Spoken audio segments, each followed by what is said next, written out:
2 women, 1,000 Marines. One impossible morning. They spent 3 years at Fort Iron Ridge carrying ammunition crates and repairing broken radios. Other soldiers called them office girls. Officers looked through them like glass. Nobody asked their names. Then the battalion walked into a valley, and the valley closed like a fist. Radios dead, commanders down, enemy fighters on every ridge, and nowhere left to run. And the 2 women nobody remembered, the ones who smiled when men laughed at them, who kept their eyes down and their mouths shut and never once corrected anyone, picked up rifles that weren't supposed to exist in a supply depot. What happened next rewrote the after-action reports. It rewrote careers. It rewrote the way the United States Marine Corps thinks about the person standing next to you. If you're new here, subscribe now and drop your city in the comments. I want to see how far this story travels. Hit like if you stay until the end. You won't want to miss what comes next. The crate was heavier than it looked.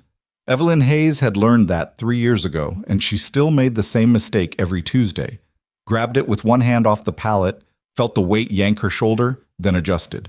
She set it down on the tailgate of the transport truck, checked the manifest, made a mark, and moved on. Around her, Fort Iron Ridge operated at its usual Tuesday morning pace.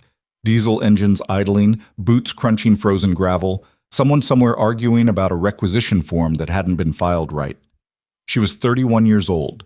She had dark hair cut to regulation length, a face that didn't give much away, and calluses on both hands that had nothing to do with supply crates. Hayes! Her younger sister Claire appeared from around the front of the truck, a clipboard tucked under her arm, a smear of grease on her left cheek that she hadn't noticed yet. We're short 4 cases of 5.56 on the Bravo manifest. I know. Sergeant Pullen's going to. I know. Claire looked at her for a moment, then nodded and went back the way she came. That was one of the things Evelyn appreciated most about her sister. She didn't need things explained twice. At 28, Claire had learned the same economy of words that Evelyn had, for the same reasons, in the same places. Places that didn't appear on either of their official service records. Behind them, across the motor pool, a group of junior enlisted were loading their own truck. One of them, a lance corporal named Deeks, 19 years old, loud in the way that only the very young and the very stupid managed to sustain, was watching the sisters work. "Yo, you think either of them has ever fired a weapon?" he said, not bothering to lower his voice. The man next to him, a corporal named Terrence Miles, kept loading and didn't answer. "I'm serious," Deeks said. "Supply, 3 years. You think they even qualify annually or just, paperwork?" "Load the truck," Miles said. "I'm just saying, there's combat arms and then there's—" He gestured vaguely in the sisters' direction. "Administrative combat. Real tough. Very dangerous stapler." A couple of the other young Marines laughed. Evelyn heard every word. She always heard. She finished her mark on the manifest and picked up the next crate. Fort Iron Ridge sat at 4,000 feet elevation in a mountain corridor that the wind had been trying to scour flat for 1,000 years. In winter, which was most of the year, it felt like living inside the engine of something large and indifferent. The base had expanded 3 times in 5 years as the operational tempo in the surrounding region increased. More Marines, more equipment, more missions pushing into terrain that generals studied on maps from 500 miles away. The 2nd Battalion, 7th Marines, had been at Iron Ridge for 8 months. They were an infantry unit with a solid combat record and a commanding officer, Lieutenant Colonel David Ashby, who ran a tight operation and trusted his people. Most of his people were good. Some of them were exceptional. None of them paid much attention to the 2 women in the logistics section who handled inventory and equipment repair and occasionally drove supply runs to forward operating positions. That was by design. What the personnel files said: Captain Evelyn Hayes, 31, MOS 0431, Logistics/Embarkation Specialist. Lieutenant Claire Hayes, 28, MOS 3051, Warehouse Clerk. 3 years assigned to Iron Ridge. Unremarkable performance reviews. No combat deployments on record. No special qualifications listed beyond standard Marine Corps requirements. What the personnel files didn't say would have ended conversations very quickly. Neither sister thought about that much anymore. You didn't think about the other life while you were living this one? That was the discipline, not the marksmanship, not the fieldcraft, not the dozen other technical skills they'd spent years building. The discipline was the patience, the willingness to be invisible, to carry the crate, to smile at the joke, to let Deeks and his friends have their moment because correcting them would cost more than it was worth, and because the mission, the actual mission, the one nobody here knew about, required exactly this, required two women that no one looked at twice. Evelyn had been undercover for 3 years and 4 months. Claire had joined her 14 months in. Neither of them had fired a weapon on this base. Neither of them had discussed their qualifications. They had repaired equipment and filed manifests and eaten in the enlisted mess and been completely, thoroughly, professionally invisible. It was some of the hardest work either of them had ever done. The briefing that changed everything happened at 0340 on a Thursday morning in February. Evelyn was already awake. She usually was before her alarm, when the encrypted sat phone under her bunk vibrated twice. She reached for it without turning on a light. The message was short. Coordinates. A time window. The words broken arrow appended at the end, which was a term borrowed from a different context but used here with its original weight. Catastrophic situation, all available assets. She was across the room and shaking Claire's shoulder before the second read-through. Up, she said quietly. Claire's eyes opened without the usual transition. What? 27 is walking into something. Claire sat up. In the dark, Evelyn couldn't see her expression, but she heard the stillness that followed. The half-second of processing before her sister's brain shifted into the gear it had been trained to occupy. How bad? The message said broken arrow. A pause. When do they step off? They already have. Done. Lieutenant Colonel Ashby had briefed his battalion at 2200 the previous night. The operation was a route clearance and reconnaissance push into the Karev Valley, a 3-kilometer-wide corridor between two ridge systems that intelligence had flagged as a possible enemy logistics route. The mission profile was standard. 2 companies moving through the valley floor, 1 company providing overwatch from the eastern ridge, air support on standby. What the intelligence had missed, what the satellite imagery hadn't caught because it had been taken 6 weeks earlier, before the snow, before the repositioning, was that the Karev Valley was no longer a logistics route. It was a prepared kill zone. The enemy force in the surrounding ridges numbered somewhere between 800 and 1,200 fighters, depending on which estimate you believed. They had been in position for 3 weeks. They had pre-registered mortar coordinates on every approach route. They had communication lines buried under the snow so that radio jamming would be ineffective. They had waited for exactly this, a battalion-sized unit moving through the valley at dawn, when the light made targeting easy and the cold made movement slow. By 0430, Fox and Golf companies were 2 kilometers into the valley and the trap had not yet closed. They were 40 minutes from the far end. If they made it through, they'd be on open ground with options. They didn't make it through. The first RPG hit a lead vehicle at 0447. The second hit the rear of the column 11 seconds later, and the valley filled with the sound of weapons that had been waiting in absolute silence for weeks. Evelyn heard it from the eastern ridge, 400 meters above the valley floor. She was already there, had been for 40 minutes, moving in the dark with gear that had come from a locked case that lived under a false bottom in a supply room that only she had the combination to. She'd moved fast and silent up a goat trail that she'd memorized months ago because that was part of the work, knowing the terrain before you needed it, filing it away, never discussing it. Claire was on the western ridge. Same movement, same timeline, different approach. They'd coordinated with 4 words on a burst encrypted radio channel. Western ridge, eastern ridge, confirm, confirmed. That was the whole conversation. Now Evelyn lay behind a rock outcropping at 0451, watching the valley below catch fire in the worst way. Not literal fire, though there was some of that, but the organized chaos of an ambush that was going exactly as the enemy had planned. She could see muzzle flash from at least 6 positions on the far ridge. She could see the column trying to break left and right and finding no cover. She could hear, even at this distance, the compressed sound of men dying and men shouting in the particular frequency of fear that a radio sounds like when the person holding it doesn't know if they're going to live. Her rifle was a .338 Lapua Magnum platform, suppressed, on a chassis that didn't exist in the official supply inventory of Fort Iron Ridge. She'd had it for 2 years. She knew it zero at every distance out to 1,500 meters. She knew how it behaved in cold air, in wind, in the particular quality of dawn light that plays tricks with ranging. She ranged the first target, an enemy commander on an elevated position directing fire with a radio handset and a lot of hand signals. 940 meters, wind 4 knots, quartering right. Temperature 12 degrees Fahrenheit, which meant she needed to account for the cold, dense air effect on bullet drop. She did the math in under 4 seconds. She'd done it 10,000 times. Then she waited.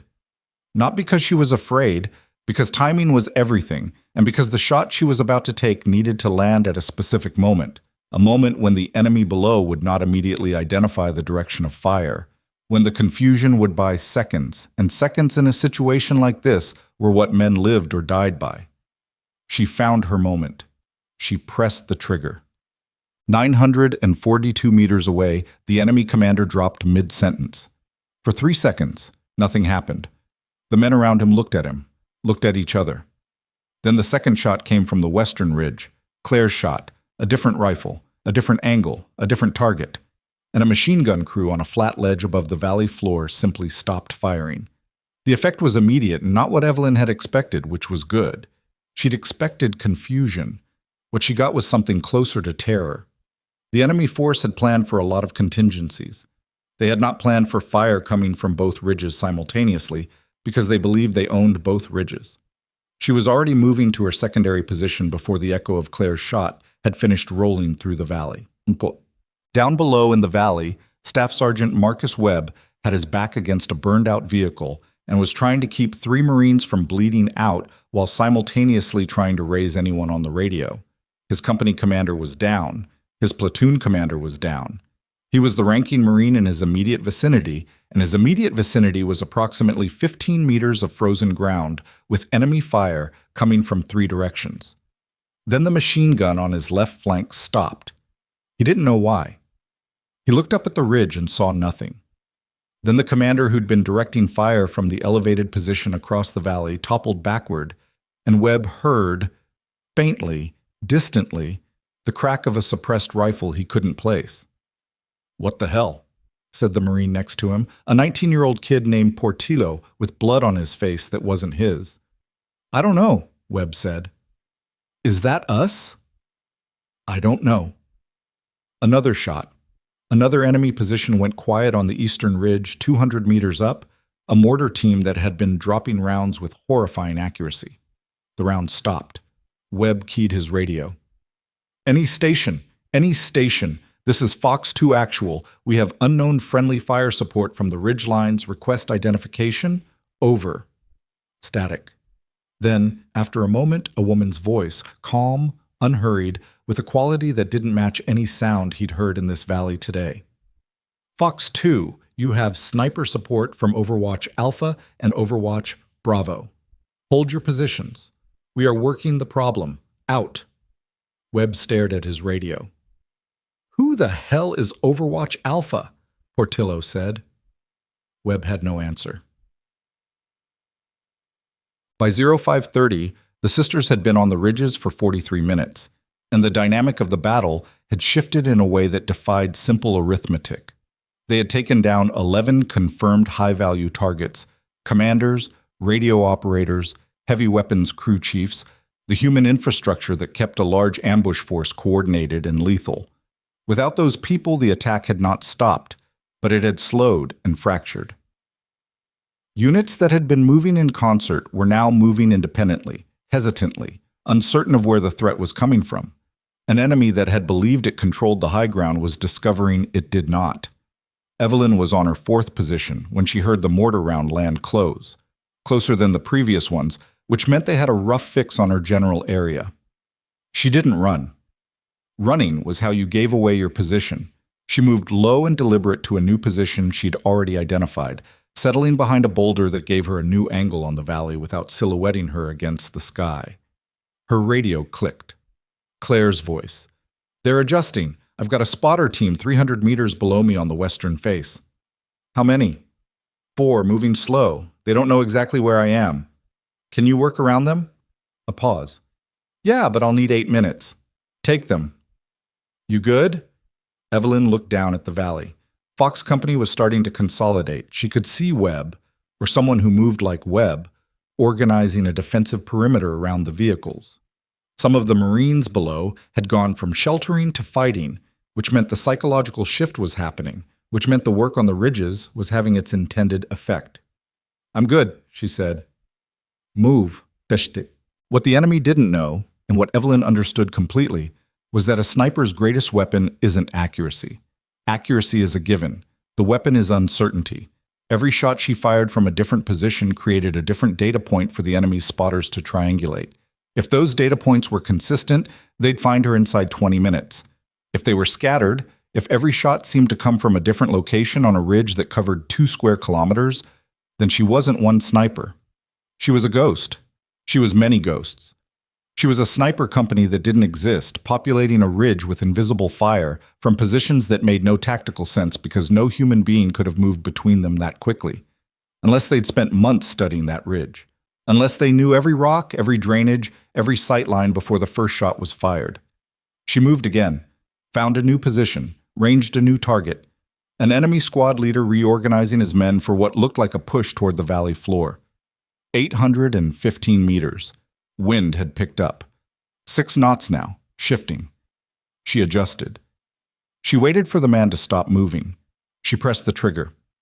Below, Fox Company's eastern flank stopped taking fire. Sergeant First Class in the forward element had given up trying to figure out who was on the ridges.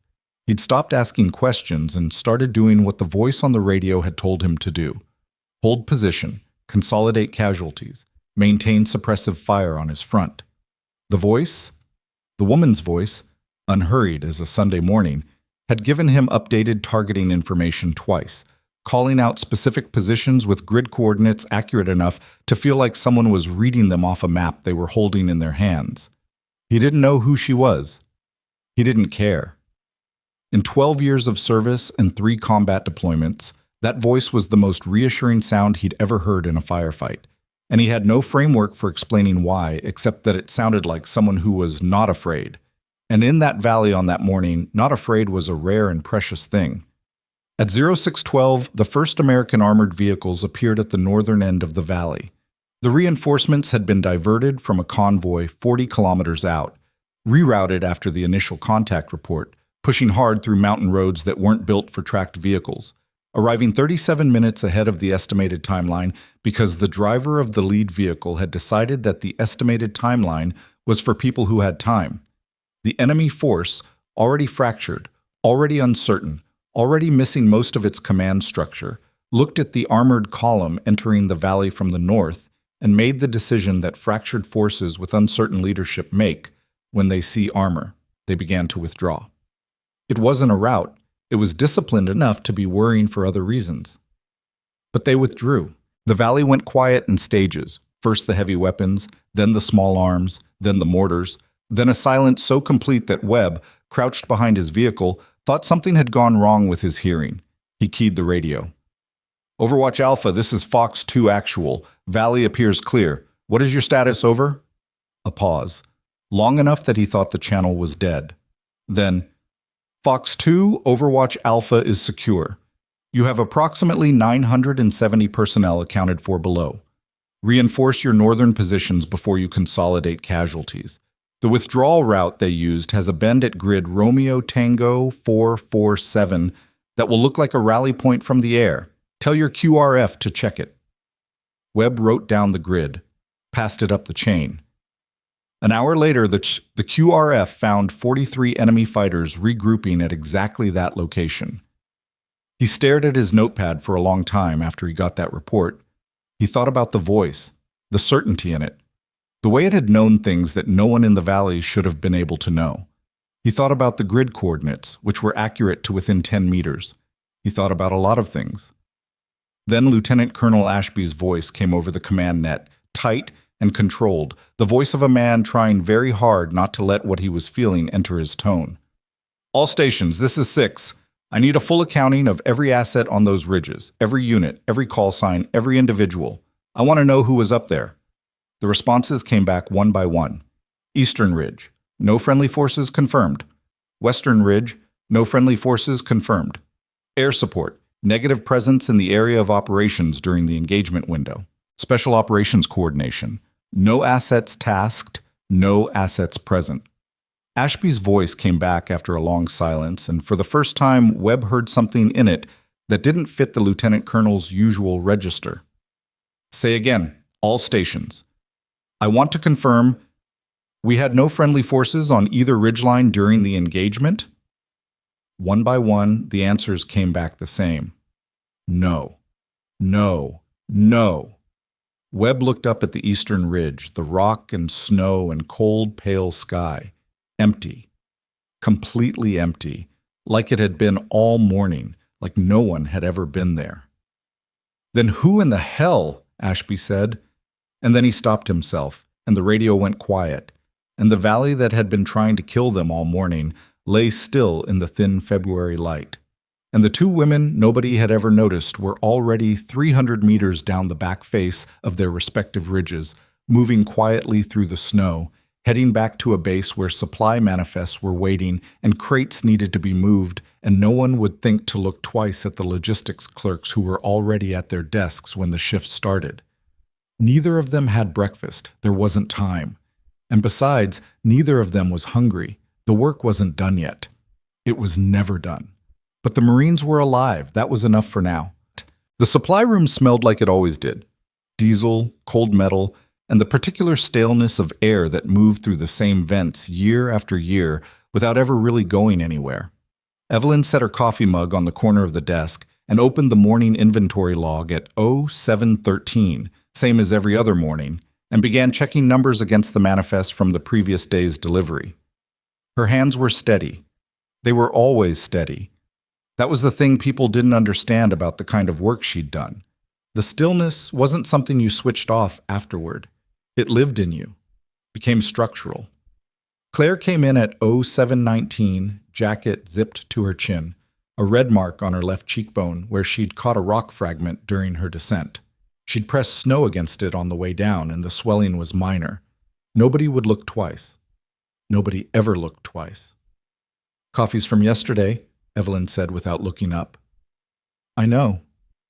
Claire poured herself a mug anyway, wrapped both hands around it, and stood at the window that faced the motor pool. Outside, the base was moving with the particular controlled urgency of a unit that had just taken casualties and was doing the 1,000 administrative things that follow. Vehicles being checked, weapons being cleared, the quiet accounting of who came back and who didn't. They stood in silence for a while. That was something they'd always been able to do, occupy the same space without filling it. Final count, Claire said. It wasn't a question. I heard 911 confirmed returned, Evelyn said. Out of 947 who stepped off. 36. Yes? Claire looked at her coffee. Evelyn looked at the manifest. Neither of them said anything else about it, because there was nothing useful to say, and because the number 36 was going to sit with both of them for a long time, regardless of how many words got put around it. At 0731, Corporal Miles came in to sign for a requisition and left without making eye contact with either of them, which was unusual because Miles was the kind of man who made eye contact with everyone on principle. Evelyn noticed, filed it. By 1000, the base had shifted into a different register entirely. The wounded had been medevaced. The after-action processes were running. Lieutenant Colonel Ashby had been on the command net since before dawn, and the word filtering through the base, through the mess hall conversations and the sidewalk exchanges, and the particular frequency of institutional gossip that military installations run on, was that something had happened in the Kara Valley that nobody had an explanation for. Evelyn heard 3 versions of the story before lunch. The first version, from a lance corporal refueling a truck near the motor pool, was that there had been a ghost unit operating in the mountains, some classified SOF element that nobody knew about, which was standard enough as explanations went and would probably satisfy most people. The second version, overheard in the parts room, was that a Marine on the eastern ridge had gone up alone with a scoped rifle and held off the whole assault by himself, which was the kind of story that wars generated naturally because people needed those stories, needed the singular hero, needed the scale to be human-sized and nameable. The third version came from a young sergeant named Dara Okafor, who stopped by the supply room to drop off a damaged radio for assessment and stood in the doorway a moment longer than necessary, looking at Evelyn with an expression that wasn't quite suspicion and wasn't quite recognition, but was somewhere between them. "You hear what they're saying?" Okafor said. "I hear a lot of things," Evelyn said, "about the ridges." Okafor watched her for a moment. "You weren't on base last night. I noticed because I was pulling a 0400 check on the equipment bay and your vehicle wasn't in the lot." Evelyn looked up from the radio she was examining, met Okafor's eyes directly. "I drove a supply run to the forward cache at 0200. It's in the log." "I know," Okafor said. "I checked." A beat. "Is there something I can help you with, Sergeant?" Okafor looked at her for another second, then at the radio, then back at Evelyn. "No," she said finally. "Just dropping off the radio." She set it on the counter and left. Claire appeared from the back room where she'd been cataloging equipment. She looked at the empty doorway. "That's the second time she's done that." "I know. She's going to keep pulling that thread." "Probably." Evelyn turned the damaged radio over in her hands, found the cracked housing near the antenna port, and set it in the repair queue. "Let her pull. There's nothing at the end of it." Claire didn't look convinced, but she went back to the cataloging, and the supply room went back to its ordinary sounds. And the morning continued the way mornings at Fort Iron Ridge always continued, slowly, coldly, without acknowledgement of the extraordinary. The investigation began officially at 1400. It wasn't called an investigation. It was called an after-action debrief, which is what you call an investigation when you're not ready to use the word investigation. Lieutenant Colonel Ashby convened it in the main briefing room with his S2 intelligence officer, a major named Patricia Vance, and two men from higher headquarters who had arrived by helicopter at 11:30 and hadn't introduced themselves to anyone below field grade. Evelyn knew about it because Sergeant Okafor had an unfortunate habit of talking near open windows. She sat in the supply room and worked through the afternoon's inventory and thought about what Ashby was looking at right now. The ballistic data his people would have already begun pulling together, the grid coordinates called in by Overwatch Alpha and Bravo, the physical evidence on the ridgelines that his scouts would have started combing through the moment the valley was declared clear. Brass casings, if they'd left any, boot impressions in the snow, firing positions that would be obvious to anyone who knew what a well-chosen firing position looked like. She and Claire had been careful. They were always careful. But careful wasn't the same as invisible, and the people in that briefing room were not stupid. At 1547, Major Vance walked into the supply room. Evelyn was alone. Claire was on a parts run to the eastern compound. Vance was a compact woman in her early 40s with the kind of contained energy that suggested she was always running 3 conversations in her head simultaneously. She'd been at Iron Ridge for 2 months. Evelyn had assessed her on day 1 and filed her as sharp, methodical, and not easily deflected. "Captain Hayes," Vance said. "Major." Evelyn didn't stand. In her role, in this room, there was no protocol that required it. Vance looked around the supply room with the deliberate attention of someone cataloging details. Her eyes moved across the shelves, the workbench, the repair queue, the window that faced the motor pool. Then they settled on Evelyn. "Busy morning," Vance said. "Average," Evelyn said. "We had a backlog on the radio repairs." "Right." Vance moved to the counter, not in a way that suggested she wanted something from the counter, but in a way that closed the distance. "Where were you last night between 0200 and 0900? Supply run to the forward cache, logged at 0204, return logged at 0631. The cache is a 40-minute run. Round trip puts you back by 0330 at the latest. I had a mechanical issue with the vehicle. Waited for it to warm up. It's in the log." "It is," Vance said. "I read it." She picked up a radio housing from the repair queue, the cracked one from Okafor, turned it over, set it back down. Here's the thing that's interesting to me, Captain. We have 2 firing positions on the eastern ridge and 2 on the western ridge, all within the movement capability of a single shooter moving fast across terrain they know well. Brass was policed. We found nothing.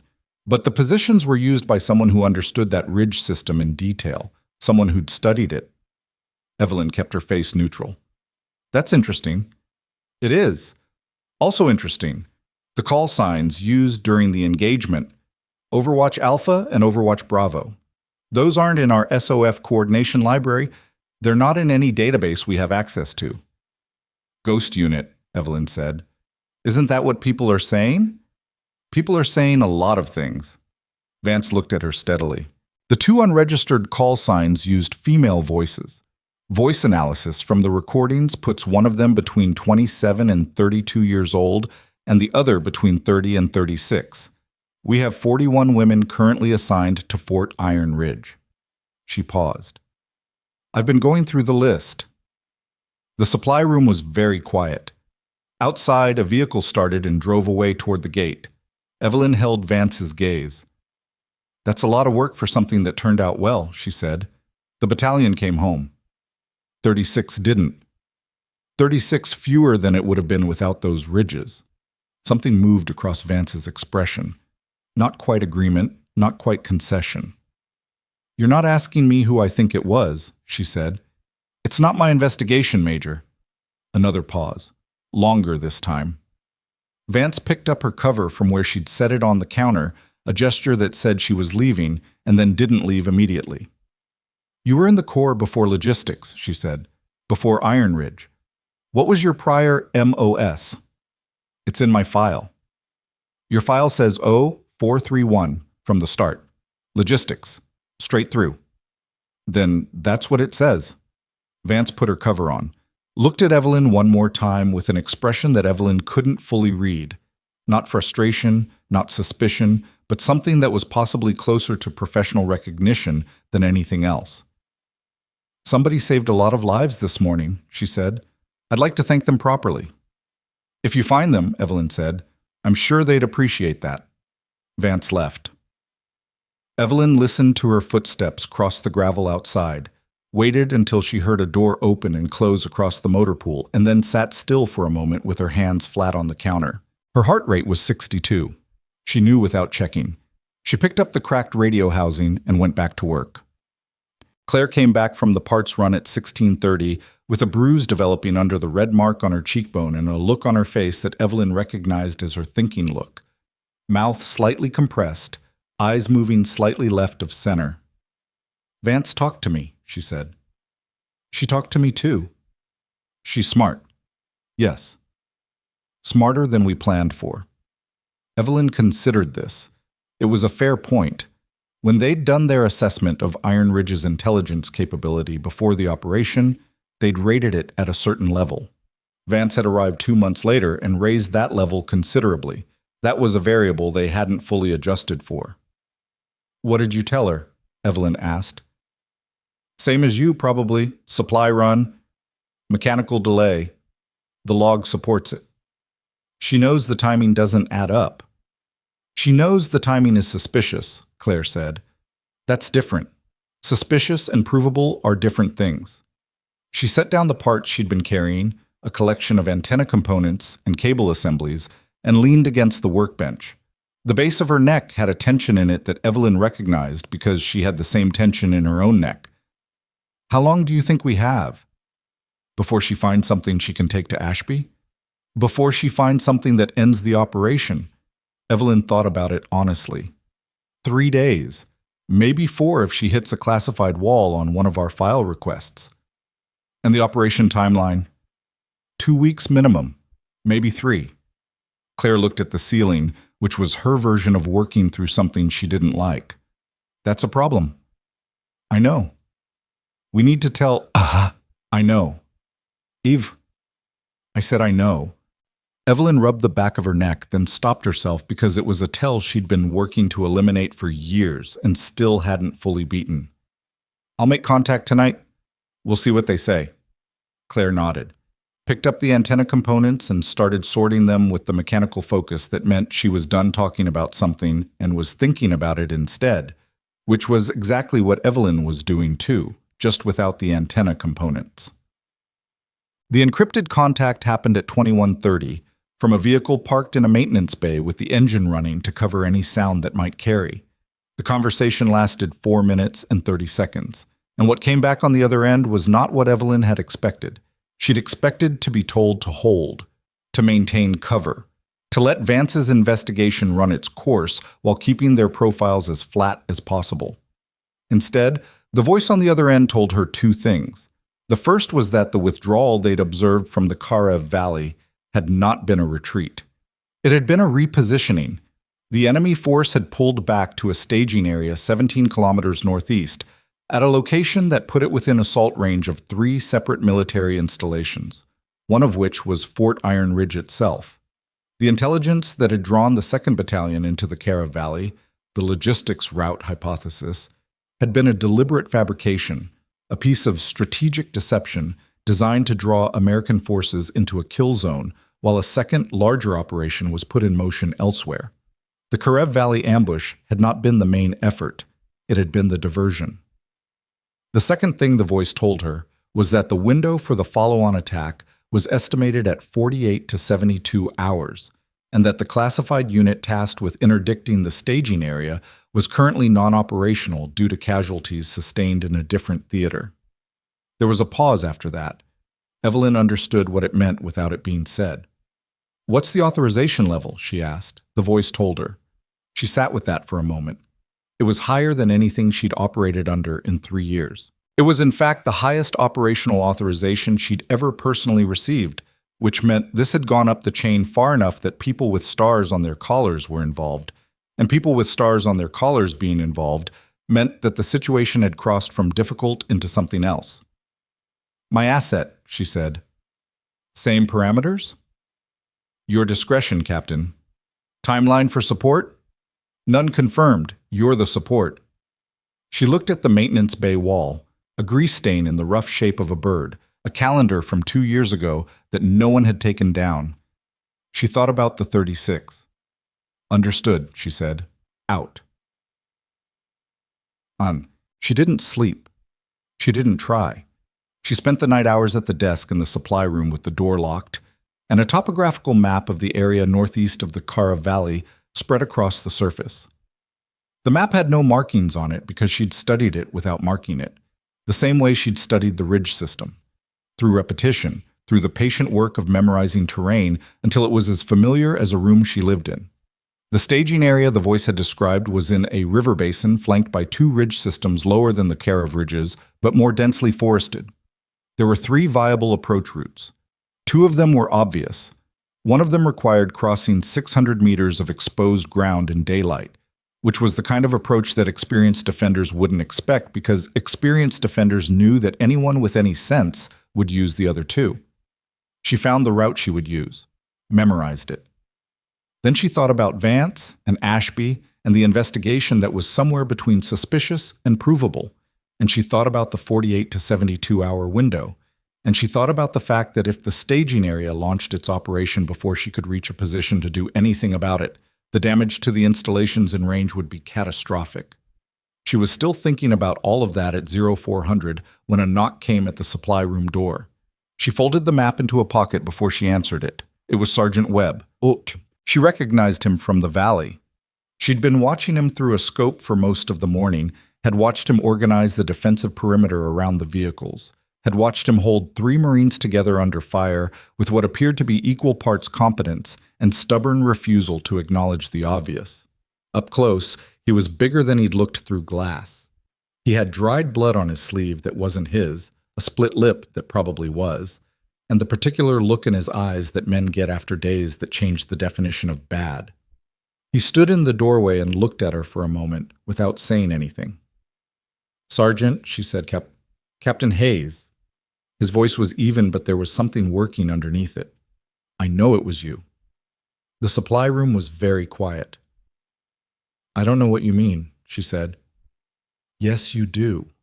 He didn't say it with aggression. He said it the way someone states a fact they've tested from multiple angles and keeps coming up true. The voice on the radio, the grid coordinate for the rally point, those details, you can't get those from a ridge with a rifle. You were in that valley before we stepped off. You were moving on that ground for hours before we got there. He looked at her hands, then back at her face. I don't know who you are or what you actually do, but I know what I heard on that radio, and I know my people are alive, and He stopped. Something passed across his face that was difficult to watch because it was unguarded in a way that combat veterans rarely are. I don't know why I came here, he said. I don't know what I thought I was going to say. Evelyn looked at him for a long moment. You came here because you're trying to make the math work, she said. Because what happened this morning doesn't fit any framework you have, and that's disorienting, and it's going to stay disorienting for a while. He didn't say anything.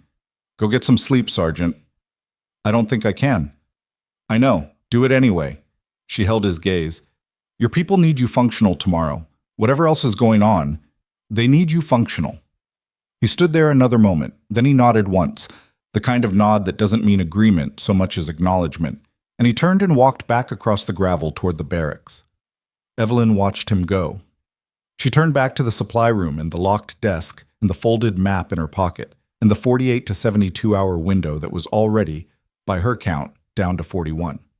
She sat down, picked up the cracked radio housing from the repair queue that she still hadn't finished.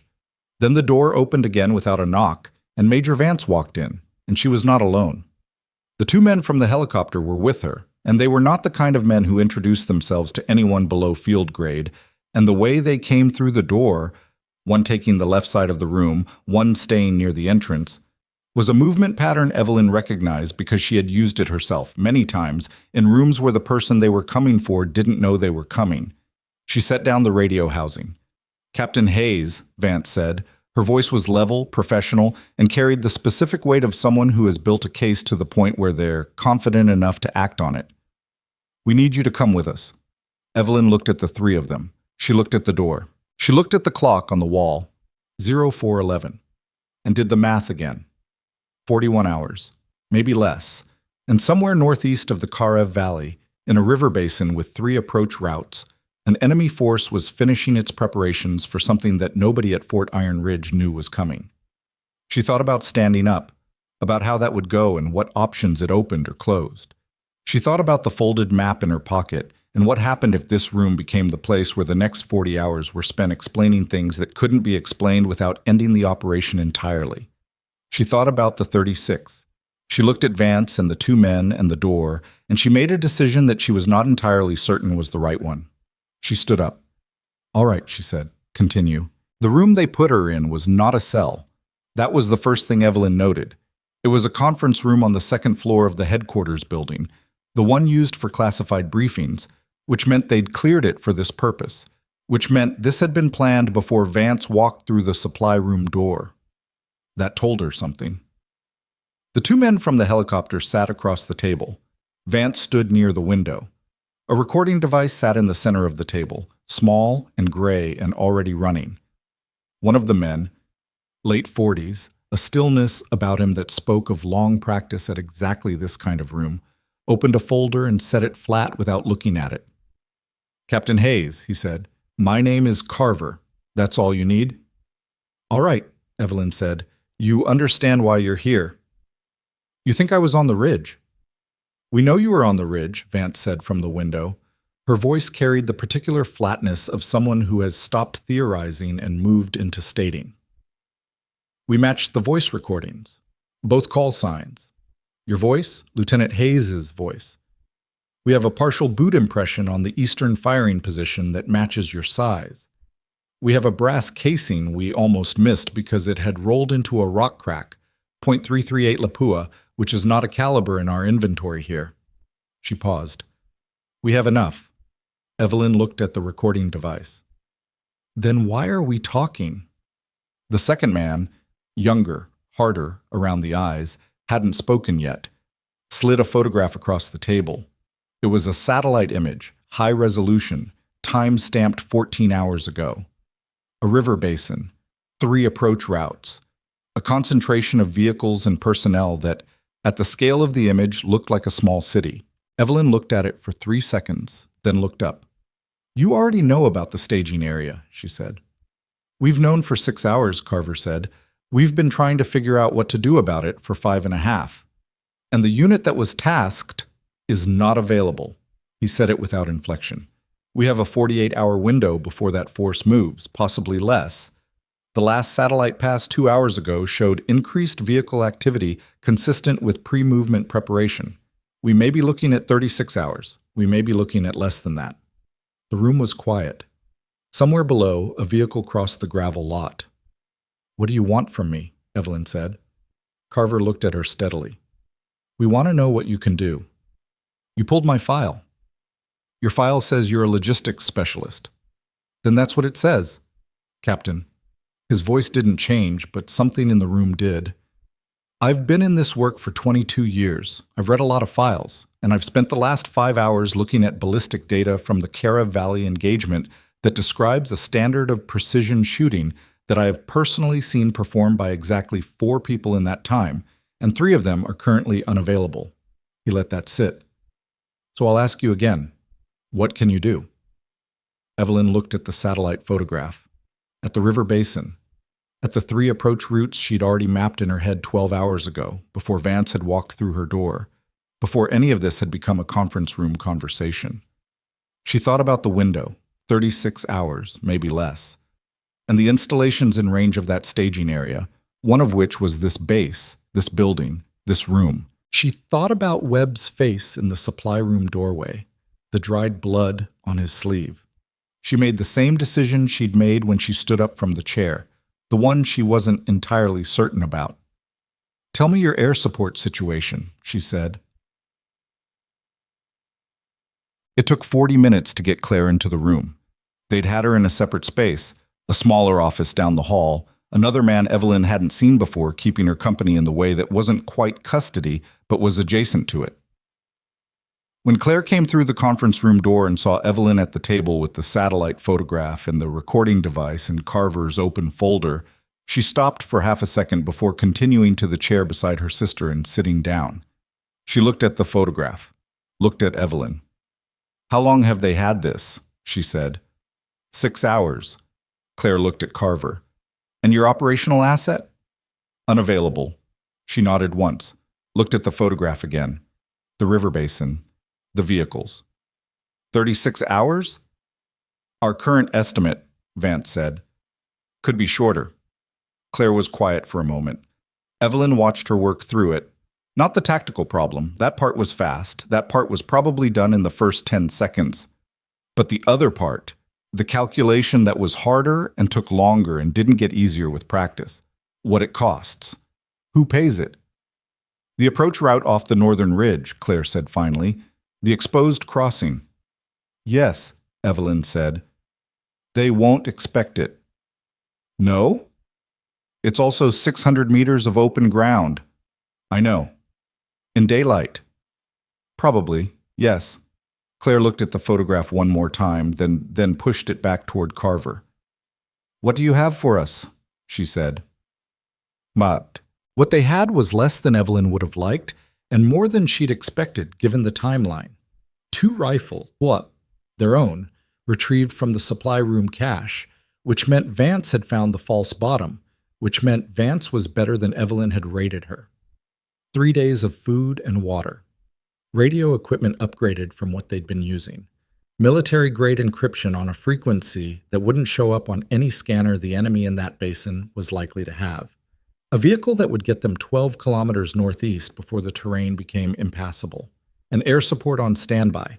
A single asset, limited loiter time, available for a 2-hour window beginning at a time that Carver specified, and that gave them approximately 19 hours to get into position.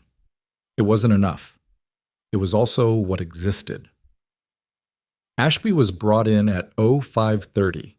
He sat at the head of the conference table and listened to Vance lay out the full picture, the Karev Valley engagement, the sisters' identities and actual operational history, the staging area and the timeline, with the expression of a man who is receiving information that requires him to rebuild his understanding of the last 3 years from the foundation up, and who is disciplined enough to do that rebuilding quickly and without visible distress. When Vance finished, he looked at Evelyn directly for a long moment. "You've been here 3 years," he said. "Yes, sir." "The whole time?" "Yes, sir." Something moved across his face, not anger, not exactly, but a close relative of it that came from a different place than she'd expected. 36 of my people didn't come back yesterday," he said.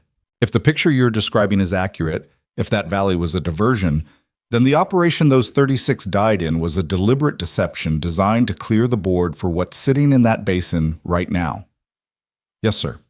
That's our assessment. And you knew." "We knew the valley operation was higher risk than the intelligence indicated. We didn't have confirmation of the staging area until—" "That's not what I asked." The room was very quiet. Evelyn held his gaze. "We had indicators, not confirmation. The decision to act on the ridge was made when the ambush was already in motion.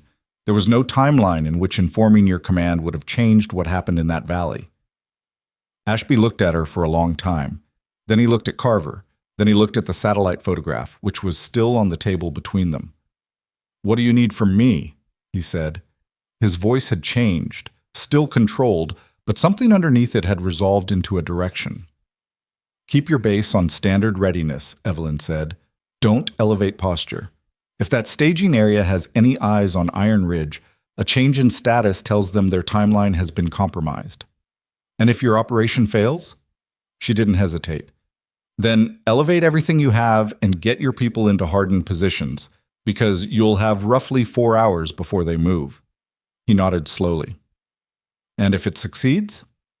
Evelyn looked at the photograph, at the river basin, at the 600 meters of open ground off the northern ridge that she and Claire would need to cross in daylight without being seen by a force that, at last count, numbered somewhere between 8 and 1,200 fighters.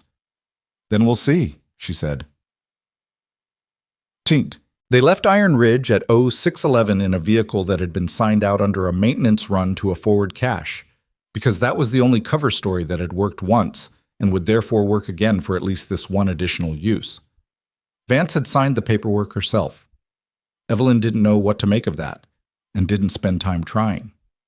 The terrain northeast of the Cara Valley was different from the ridge systems they'd worked before. Lower elevation, more tree cover, the kind of ground that looked manageable on a topographical map and felt considerably less manageable when you were moving through it at speed in a vehicle that was not designed for the track they were on. Claire drove. She had always been the better driver, something Evelyn had acknowledged privately and never said aloud, and this was not the morning to change that arrangement. They didn't talk much. They'd said what needed to be said in the conference room, and in the 40 minutes before that, when they'd been allowed to speak privately, a conversation that had covered the approach route, the primary and secondary firing positions, communication protocols and contingencies, and had also briefly covered the question that lived under all of that, which was what they did if the other one went down, and which they had answered the same way they always answered it. You finish the work, and you come home. The vehicle had to stop at kilometer 11, where a drainage crossing had washed out sometime in the past week and left a gap that nothing short of a tracked vehicle was going to negotiate. They pulled it off the track and into a stand of trees and covered it with a tarp from the back, the kind of concealment that wouldn't fool anyone looking hard but would pass a casual aerial observation. Then they shouldered their gear and moved on foot. All right. The river basin was visible from a ridgeline at kilometer 14 through a gap in the tree cover that gave a sightline down into the valley below. Evelyn stopped there for 4 minutes with a ranging scope, not shooting anything, just reading the ground. What she saw confirmed the satellite assessment and added detail. The vehicle concentration was heavy on the eastern side of the basin. Truck-mounted weapons, what looked like 2 heavy machine gun emplacements on elevated positions flanking the main access route, and a command element near a cluster of structures that might have been storage or might have been an original farm. It was hard to tell from elevation. Personnel movement was consistent with a unit in late-stage preparation, purposeful, focused, with the particular quality of momentum that a force develops when it knows it's close to moving. She counted positions and noted them, handed the scope to Claire, who looked for 90 seconds and handed it back. "Command element first," Claire said. "Yes, And the heavy guns on the flanks before we work the vehicles. If those guns are still operational when the air asset comes in, they'll shred it before it can do anything useful. Claire looked at the terrain below them. The exposed crossing. Yes. How long in the open? Evelyn had done this calculation 4 times since the conference room. 8 minutes at a careful pace. 5 if we move at a pace that creates visible ground disturbance. 5 leaves a signature. 5 also reduces exposure time by 3 minutes. Claire thought about it. 6, she said. Controlled pace, but no stopping. 6, Evelyn agreed. They moved along the ridge line to the point where the exposed crossing began. Evelyn looked at it from the edge. 600 meters of sparse ground cover, low scrub and scattered rock, with the tree line on the far side that led to the firing positions she'd identified from the satellite image. In the early morning light, which was still gray and thin and not yet doing the things that morning light did to make exposed ground crossings more visible, it was possible. Possible was not the same as safe. She'd stopped confusing those 2 words a long time ago. Ready, Claire said. It wasn't a question.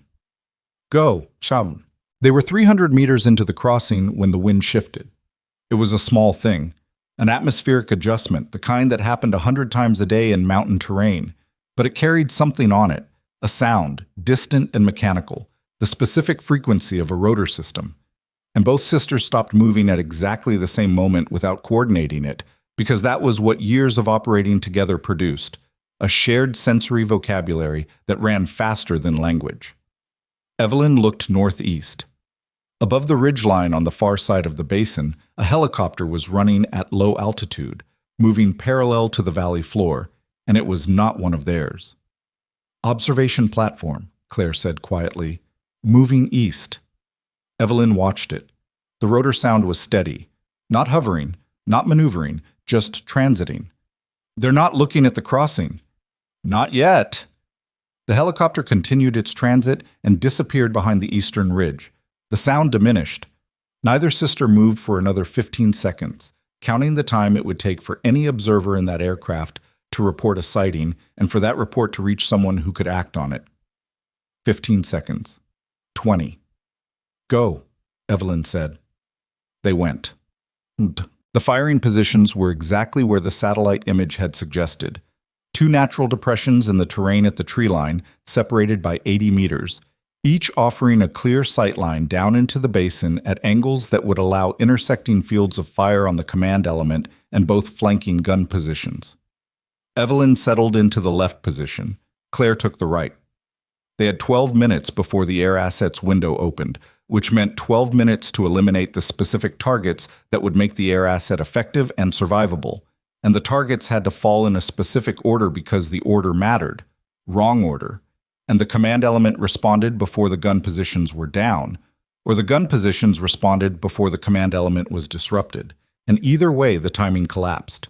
She ranged the first target, the left flanking gun position, which was 830 meters distant and occupied by a crew of 3 who were performing maintenance on the weapon in the way that crews do when they expect to need it soon. She keyed the radio. Left flank, 830, wind is light, 3 knots, right to left. Claire's voice came back. Right flank, 865, same wind, I'm ready. Simultaneous on my count. Ready. Evelyn put her eye to the scope, found her target. The crew chief, who was the one who could bring the gun to operational status fastest, was on the near side of the weapon. She adjusted for the angle, for the cold, for the slight elevation difference between her position and the target. 3, she said quietly. 2. 1. Both rifles fired within 0.4 of a second of each other. Both flanking gun positions lost their crew chiefs simultaneously. The basin below had approximately 4 seconds of confusion before someone with presence of mind started shouting, and in those 4 seconds Evelyn was already working. Second shot, third shot, 2 more personnel at the left flank position who were reaching for the weapon. And Claire was doing the same thing on the right, and the command element near the cluster of structures was starting to move, starting to react, which meant she had maybe 30 seconds before they dispersed into cover and became much harder to find. She moved to the command element, found the figure who was moving with the authority of someone who controlled the room, not the one shouting, the one the others were looking at, and she ranged him at 910 meters, and she pressed the trigger, and he dropped. And the effect on the basin below was immediate and visible even at this distance. The organized response fractured into competing reactions, some personnel moving toward the gun positions, some moving away from the command element, some freezing in the open with the specific stillness of people who have suddenly lost the voice that told them what to do next. "Command element is down," she said into the radio. "Left flank is down. Right flank, partial. I have movement on the second crew. Take them." "Taking. 3 seconds. 2 shots. Right flank is clear." "How's your position?" "Stable. They haven't found the angle yet." "They will. We have 9 minutes." "I know." Below, the basin had shifted from preparation momentum to something between response and panic, and the difference was everything.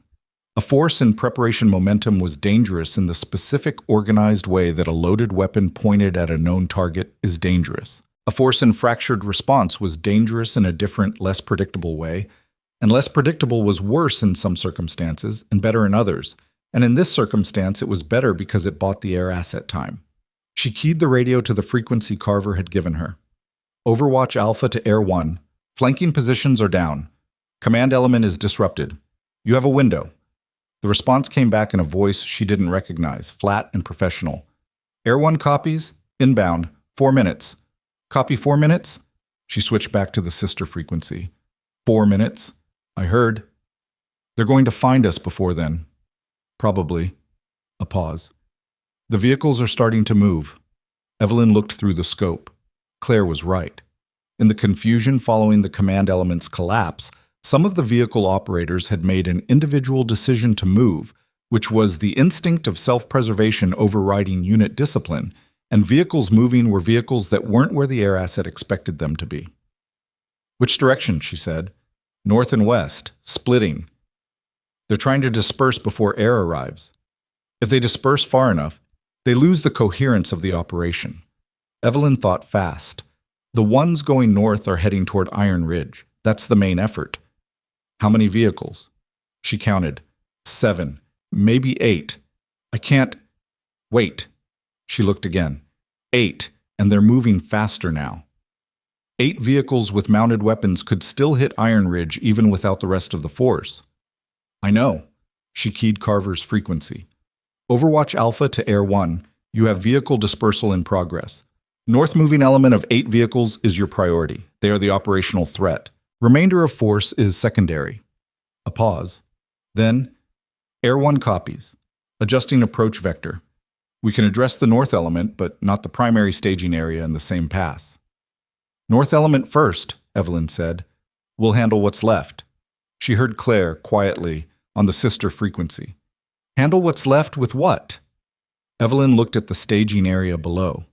The remaining force, reduced, disrupted, missing its command structure and its flanking weapons, was still several hundred personnel with weapons, and the general intention of going somewhere bad and doing bad things when they got there. "I don't know yet," she said honestly. "Keep working." "What?" The mortar round landed 60 meters to her left at 0743. Not accurate enough to mean they'd found her exact position, but accurate enough to mean they'd narrowed the origin angle to a sector that would get smaller with each subsequent round. She moved immediately. Pack up, move fast, find the next position she'd already identified, 30 meters back and 12 meters left, lower angle to the basin, but better cover. She was behind the new position when the second round hit where she'd been. "They've got a mortar team," she said into the radio. "I know, I saw the smoke. Mine are working from the valley floor, and small arms. They haven't found my exact yet." "They will." "I know that too." 3 minutes to the air asset's arrival, possibly less, depending on the approach vector.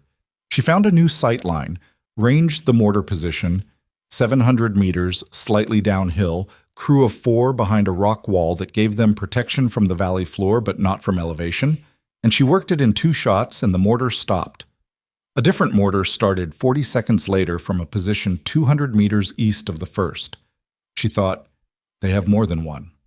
Of course they have more than one. She moved again. Air 1 arrived at 0746, coming in from the southwest low and fast. and what it did to the north moving vehicle column in the first pass was efficient and violent and final. 7 of the 8 vehicles. The 8th had moved off the track into a drainage gully and was invisible from above, which was either luck or judgment. And either way, it was going to be a problem that someone dealt with after this was over. The effect on the remaining force in the basin was the thing that Evelyn had been counting on. Not the material damage, though that mattered, but the psychological disruption of watching your dispersal attempt get dismantled from the air while you were still in a staging area that had, minutes ago, felt secure and organized. A force that felt exposed stopped being a force and started being a collection of individuals. And individuals, she had learned, made worse decisions than units. Below, the organized withdrawal that had been forming began to fragment. She keyed Carver's frequency. Air 1 has addressed the north element. Staging area force is fragmenting. I am requesting Air make 2 more passes on the vehicle concentration in the eastern sector before weapon systems can be remounted. Air 1 copies. Fuel is a constraint. I can give you 1 more pass. 1 pass, eastern vehicle concentration. Copy. She switched to Claire. 1 more pass, eastern vehicles. After that, Air is done. How many personnel still on the ground? Evelyn looked through the scope, counted what she could see and estimated what she couldn't. 300, maybe more, but without vehicles, without command, without their flanking weapons, 300 people with rifles is still 300 people with rifles. Yes. So we need them to decide to leave. Yes. And if they don't decide to leave? Evelyn thought about it. About the answer that was honest, which was that if 300 armed fighters in that basin decided to push north toward Iron Ridge on foot, there was a limit to what 2 people on a ridgeline could do about it, and they were approaching that limit. Then we make the decision easier, she said. She found the highest remaining position of authority in the basin. Not a commander anymore, those were gone, but the person who was acting like one. The person whose movements the others were watching, the gravitational center of whatever coherence remained. And she ranged him at 840 meters, and she thought for a moment about what she was doing and why and whether there was another way. There wasn't. She pressed the trigger. The basin below went quiet in the way that organizations go quiet when the last person who might have held them together is suddenly not there. And then, slowly, in 1s and 2s and then in groups, the remaining fighters in the basin began to move south, away from the installations, away from Iron Ridge, back the way they had come, or toward whatever direction was not north, toward whatever option felt like surviving instead of the other thing. Air 1 made its final pass on the eastern vehicle concentration, and then the basin was smoke and silence and the thin winter light coming flat across the ridgeline, and Evelyn was behind a rock with a rifle she'd fired more times than she'd intended this morning. And somewhere 80 meters to her right, her sister was doing the same accounting she was doing. Inventory of herself, inventory of the situation, the flat post-operational assessment that came after the work. She keyed the radio. Claire? Here. You good? A pause that went slightly longer than it should have. I've got a graze on my left forearm. Caught a fragment from the second mortar. How bad? It's not good, but it's not serious. I can move. We need to move. I know. Give me 30 seconds. Evelyn gave her the 30 seconds. Used them herself, looking down into the basin that had been a threat 2 hours ago and was now a collection of burning vehicles and dispersed fighters making their way somewhere that wasn't here. She thought about the conference room, about Ashby's face when he said 36 of my people didn't come back, about the way Vance had looked at her the night before, not with suspicion anymore, but with something that was harder to name. She thought about how none of this was clean, how none of it ever was, how the after-action reports would be written by people who hadn't been on this ridgeline, and the numbers would be assessed by people who hadn't heard what that staging area sounded like at 0730, when it was still an operational force moving toward a populated base, and the decisions made here would be evaluated in rooms that smelled like coffee and fluorescent light.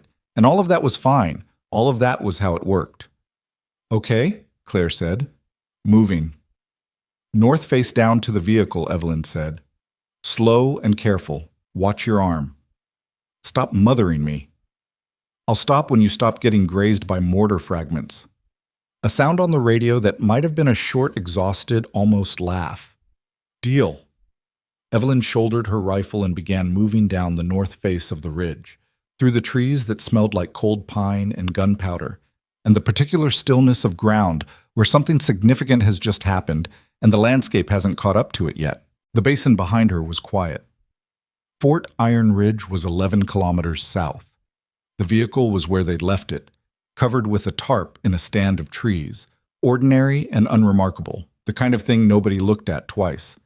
She walked toward it in the thin winter light and thought about the supply room and the manifests and the cracked radio housing still sitting in the repair queue, and how by the time the morning shift started, she needed to be behind that desk with coffee in her hand and a pen in her fingers and nothing on her face that told anyone where she'd been. She was very tired. She kept moving. They made it back to the vehicle at 08:31. Claire sat in the passenger seat with her jacket off and her left forearm exposed to the cold air, while Evelyn worked on it with the trauma kit from the back. Not a graze, as it turned out, but a fragment wound, something small and metal that had gone into the muscle tissue below the elbow and needed to come out before the drive back made it worse. Claire sat with her jaw set and her eyes on the tree line outside the windshield and didn't make a sound while Evelyn worked, which was either discipline or stubbornness, and was probably both. "You should have told me on the ridge," Evelyn said. "It didn't affect my shooting." "That's not why I should have known." Claire looked at her sideways. "You would have done the same thing." Evelyn didn't answer, because it was true. She closed the wound with the kit's closure strips, wrapped it tight, pulled Claire's sleeve back down over it. The fragment was out. Small, irregular, the kind of thing that looked almost harmless in her palm, and had no business being inside a person's arm. She drove. The terrain gave them back to the road at kilometer 11, and the road gave them back to asphalt at kilometer 7, and by the time Fort Iron Ridge appeared through the windshield at 09:21, the base looked exactly as they'd left it. Same gates, same guards, same flat institutional face of a military installation that had not spent the morning becoming aware of what had nearly been aimed at it. The guard at the gate checked their credentials, noted the vehicle number against the maintenance log, and waved them through. Same as always. Carver was waiting in the headquarters building. He had coffee, actual coffee, not the supply room version, and he poured 2 mugs without asking and set them on the table in the same conference room from the night before, and then he sat down and looked at both sisters with an expression that was harder to read than the ones he'd worn during the earlier conversation. "The north moving element," he said. 7 of 8 vehicles destroyed by air, Evelyn said. The 8th went into a drainage gully and was not addressed. "We found it 40 minutes ago. It had been abandoned. The crew walked south." He wrapped both hands around his own mug. "The staging area forces dispersed. Fragmentary reports from the area put them moving in multiple directions, none of them north. We don't expect them to reconstitute as a coherent operational unit within the relevant timeline." "The command structure is gone," Claire said. "Without that, reconstitution takes weeks. Minimum." "That's our assessment as well."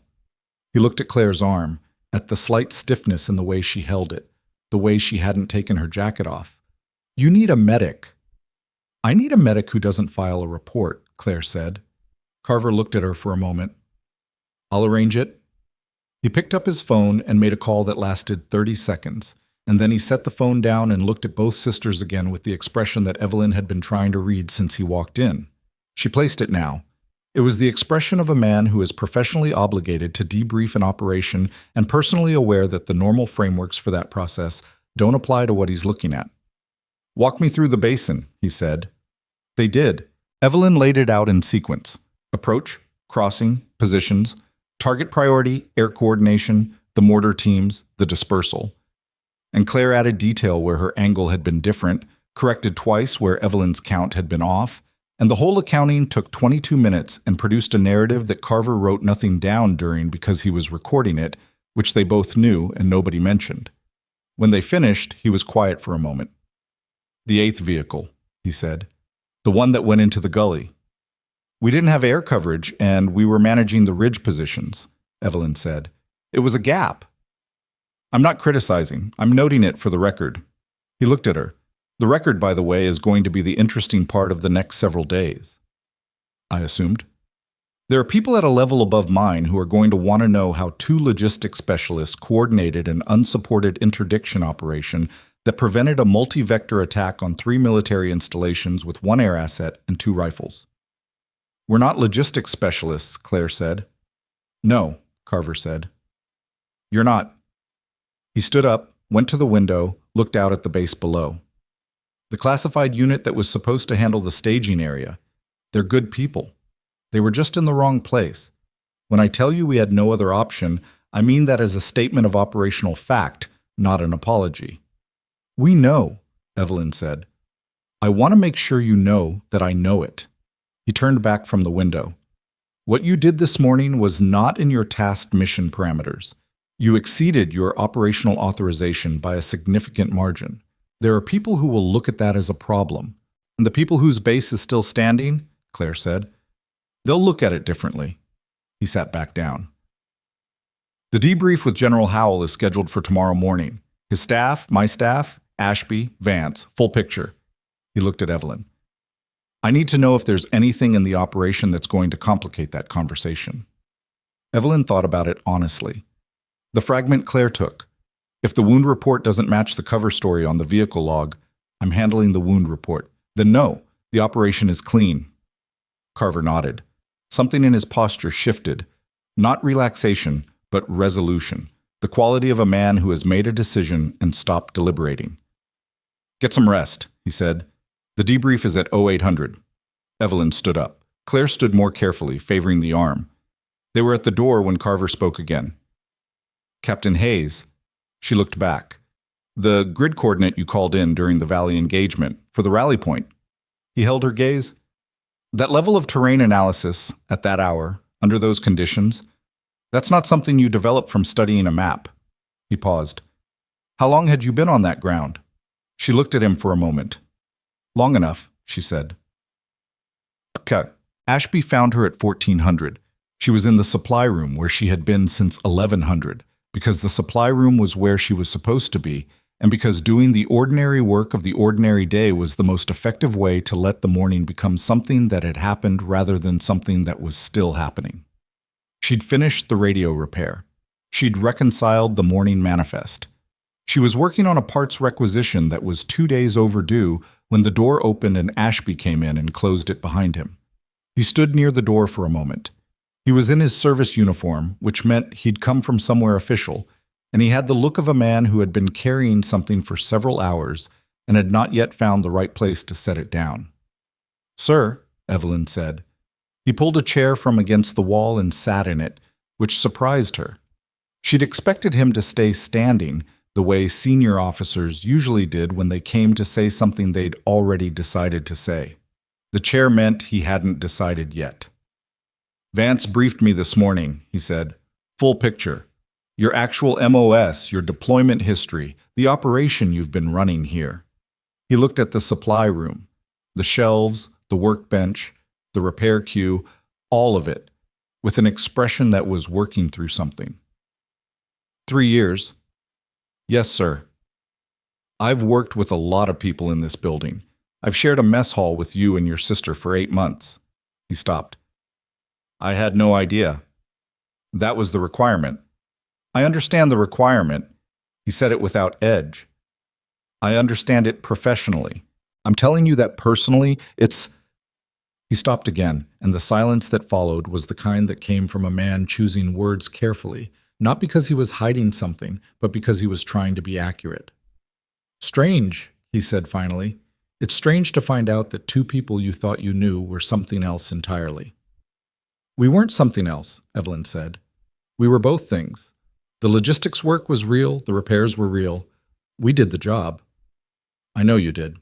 He rubbed the back of his neck. The 36, he said. I need to ask you about the 36. Sir, Carver told me the Karav Valley operation was a deliberate fabrication, that the intelligence was seated to draw us in. Did you know that before they stepped off? This was the question. She'd known it was coming since the conference room. We had indicators that the intelligence picture was compromised, she said. We did not have confirmation of the staging area or of the deliberate deception until after the engagement began. The decision to act on the ridges was made in real time, with the information available at that moment. That's the operational answer. Yes, sir. I'm asking the human one. She looked at him. His face was tired and direct, and not trying to trap her into anything. He was asking because he needed to know, and he needed to know because 36 families were going to receive notifications in the next 48 hours, and he was the one who'd given the order to step off. We suspected, she said. We didn't know. There's a line between those two things, and I've been on the right side of it before, and I'm not certain I was on the right side of it this time. She held his gaze. If I could answer your question more cleanly than that, I would. He looked at her for a long time. Then he nodded. The same kind of nod Webb had given her in the supply room doorway, the one that meant acknowledgement rather than agreement. Vance wants you to know that she's sorry, he said, for the conference room, for the way it went. She doesn't need to be. She was doing her job correctly. She knows that. She wanted you to know it anyway. He stood up, put the chair back against the wall. The debrief tomorrow. Howell's people are going to have questions about authorization, about the scope of what you did in the basin. I'm going to be in that room, sir. I want you to know, before we're in that room, that whatever they say about the parameters you operated within, I've read the satellite assessment of what that staging area was preparing to do. He looked at her directly. I have 847 people on this base, Captain. 847. A pause. Do you understand what I'm saying? Yes, sir. Good. He went to the door, stopped with his hand on it. The lance corporal who made the comment in the motor pool, Deeks. Evelyn blinked. She hadn't expected that. I know who he is. He's 19 years old and he's alive because of what you did in that valley. And he doesn't know it yet, and I don't know if he ever will. Ashby opened the door. That's all. Carry on. He left. Evelyn listened to his footsteps cross the gravel and turned back to the parts requisition. She sat with it for a moment without writing anything.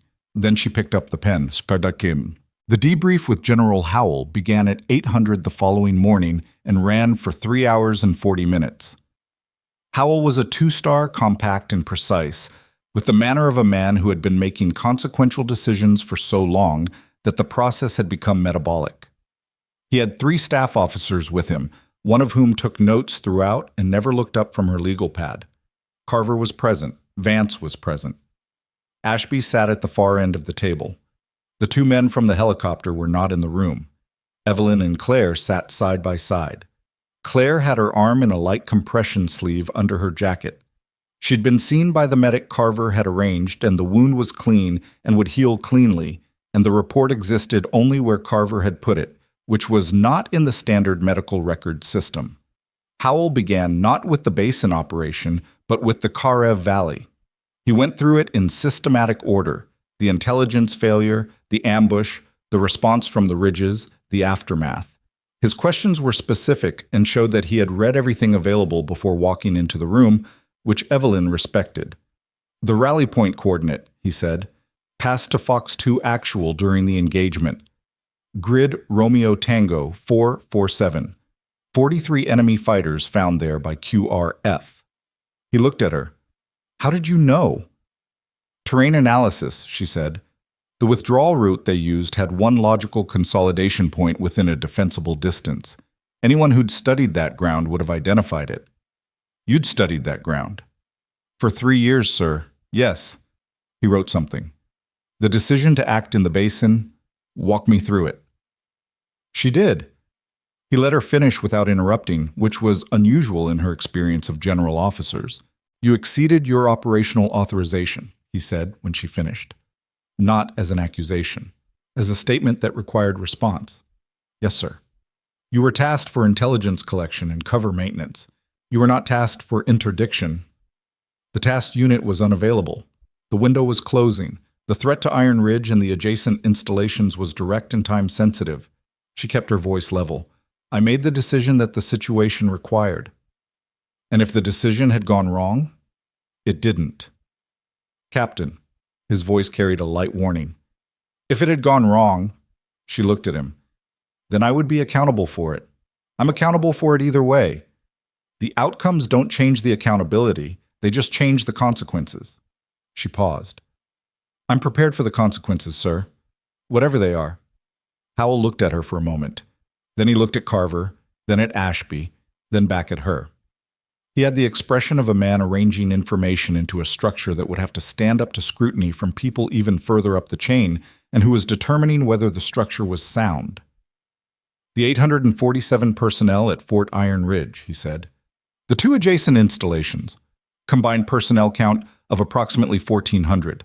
If that staging area had launched its operation on its timeline, significant casualties, Evelyn said, at minimum, possibly catastrophic depending on their approach and the base's response time. Our response time, Ashby said quietly from the end of the table. It was the first thing he'd said. We had no idea it was coming. Howell looked at him, looked back at Evelyn. He wrote something on the paper in front of him, turned it to a fresh page. Lieutenant Hayes, he said to Claire, your assessment of your sister's decision to engage the staging area. At the time of the decision. Claire looked at him evenly. She was right. Elaborate. We had eyes on a force that was preparing to move on a specific timeline toward targets that couldn't defend against it. We had the capability to disrupt that force. The authorized unit was unavailable. The choice was between doing something and doing nothing had consequences that I was not willing to accept. She paused. That's the same decision my sister made. I agreed with it then. I agree with it now. Even understanding the authorization implications. Yes, sir. Howell looked at both of them. He had the quality of stillness that came from having heard a lot of things in rooms like this over a long career, and from knowing the difference between what people said because it was defensible and what they said because it was true. The operation in the basin will be reviewed at a level above this debrief, he said. That process will take time, and I won't predict its outcome. What I will tell you is that my preliminary assessment, based on this conversation and the operational record, is that the decision made was reasonable under the circumstances present at the time of the decision. He looked at Carver. Your people? Same assessment, Carver said. Howell nodded once. The cover assignment at Iron Ridge is formally concluded as of this debrief. Your identities and operational history will be handled according to the classification protocols already in place. He looked at both sisters. What happens next is not my determination to make. You'll receive guidance through your chain of command within 72 hours. Understood, sir, Evelyn said. One more thing. He set his pen down. The voice recordings from the Cara Valley engagement, specifically the transmission to Fox 2 Actual during the engagement, you're not alone. That phrase. He looked at her with something that wasn't quite an official expression. Whose idea was that? Evelyn thought about it. About Webb crouched behind his vehicle in the valley, 3 Marines bleeding, the whole situation doing what bad situations did when they compounded. It was the accurate thing to say, she said. So I said it. Howell picked his pen back up, made a final note, closed the folder. This debrief is concluded, he said. But they let them go at 11:40. The hallway outside the briefing room was empty. Iron Ridge moved below the second-floor windows in its ordinary way. Vehicles, personnel, the flat institutional rhythm of a base that was processing its losses and continuing to function because continuing to function was what it did. Claire stood beside her and looked out the window at the motor pool below. 72 hours, she said. Yes. You think they reassign us? Probably. Evelyn looked at the motor pool, at the truck she'd driven supply runs in for 3 years parked in its usual spot. Somewhere new cover, new base. Start over. Yes. Claire was quiet for a moment. You're okay with that? Evelyn considered the question honestly, which it deserved. Starting over meant another set of people who would look through them, another set of jokes they'd hear without responding to, another few years of carrying the weight of who they were in silence, behind whatever face the work required. I don't know, she said. That was honest. Claire seemed to accept it. They were walking toward the stairwell when a door opened down the hall and Sergeant Webb came out of it, in the way that suggested he'd been on the other side of it for a while. He had a fresh uniform and the slightly used look of a man who had slept for 4 hours and called it enough. He stopped when he saw them. He looked at Evelyn, then at Claire, then at Evelyn again. His mouth opened and then closed, and she understood that he was doing the thing that people did when they had rehearsed something and then found themselves in the actual moment and discovered that the rehearsed version was inadequate. "I heard the debrief was this morning," he said finally. "It was," Evelyn said. And? And it's concluded." He looked at her for a moment. "Are you staying at Iron Ridge?" "No." He nodded slowly in the way of someone absorbing information they'd expected but still needed a moment with. "Right." He looked at the floor, back up. "I don't know how to... I'm not good at this kind of..." He stopped himself. Tried again. "Thank you," he said. I know there's probably not a way to say it that's adequate, but I don't have anything else." Evelyn looked at him, at the dried line of someone else's blood on the back of his hand that he'd missed when he cleaned up, the kind of thing you stopped seeing after a while, at the specific expression of a man who understood what he owed and knew he couldn't pay it. "You don't owe us anything," she said. "You held your people together in a valley that was designed to kill all of you. That's yours, not ours." He looked at her for another moment. Something moved across his face that he didn't try to control. "Yes, ma'am," he said quietly. He went past them toward the stairs. They listened to his footsteps descend, then the door at the bottom, then nothing. Claire looked at Evelyn. "You're not okay with starting over," she said. Evelyn looked at the window, at the base below. At the truck in the motor pool in the supply room, she could just make out from this angle and the 3 years of ordinary mornings she'd spent in a place that had needed her to be invisible and had gotten exactly what it needed. "No," she said, "but I'll do it anyway." She started walking toward the stairs. Behind her, Claire fell into step, same as always. The 72 hours passed the way institutional time always passed, slower than it should have, faster than felt fair. Evelyn spent them doing the work. There was always work. The parts requisition that had been sitting unfinished, the radio repair queue that had backed up during the 2 days when other things were happening, an inventory audit of the Eastern storage units that was 3 weeks overdue. She moved through the supply room with the same efficiency she'd brought to it for 3 years and tried not to think about the fact that it was ending, that somewhere a set of orders was being cut that would reassign her to a different base with a different cover and a different set of people who would look through her the same way these people had. She mostly succeeded at not thinking about it. Claire spent the first day in the medical bay. Not officially, not in any record that would survive the week, but the wound needed attention beyond field dressing, and the medic Carver had arranged was thorough and quiet, and asked no questions worth noting. She was back in the supply room by day 2, working one-handed on the antenna components she'd been cataloging before everything changed, and if anyone noticed the compression sleeve under her left sleeve, they gave no indication. Fort Iron Ridge continued its operations. The battalion's losses were being processed through the formal channels that the Marine Corps maintained for exactly this purpose. Notifications, paperwork, the careful and terrible bureaucracy of accounting for the people who didn't come back. Evelyn heard about it in the way you heard about things on a base, sidewalk conversations, mess hall silences, the particular way people moved when the weight of something collective had settled into the space. She didn't intrude on any of it. It wasn't hers to intrude on. On the second day, Lance Corporal Deeks came into the supply room to sign for a requisition. He was 19 and looked it, the slightly unfinished quality of young men who hadn't yet accumulated enough experience to sand down the sharper edges of themselves. He'd been subdued since the Valley operation, which she'd noticed without seeking out the information. He signed the form without making eye contact, picked up his equipment, and was almost to the door when he stopped. He stood there for a moment with his back to her. "The guys are saying there were snipers on the ridges," he said, "during the Valley thing." "I've heard that," Evelyn said. "Nobody knows who." "No."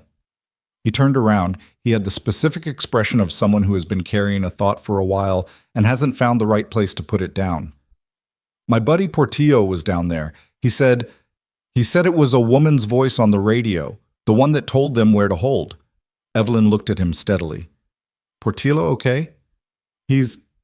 Yeah, he's okay." Deeks looked at the floor for a moment, then back up. His jaw was working slightly. "Look, I wanted to say, I said some stuff, a few weeks back, about the supply section." He stopped, tried again. "I was being a dick. About you and your sister. The office girl thing. He met her eyes.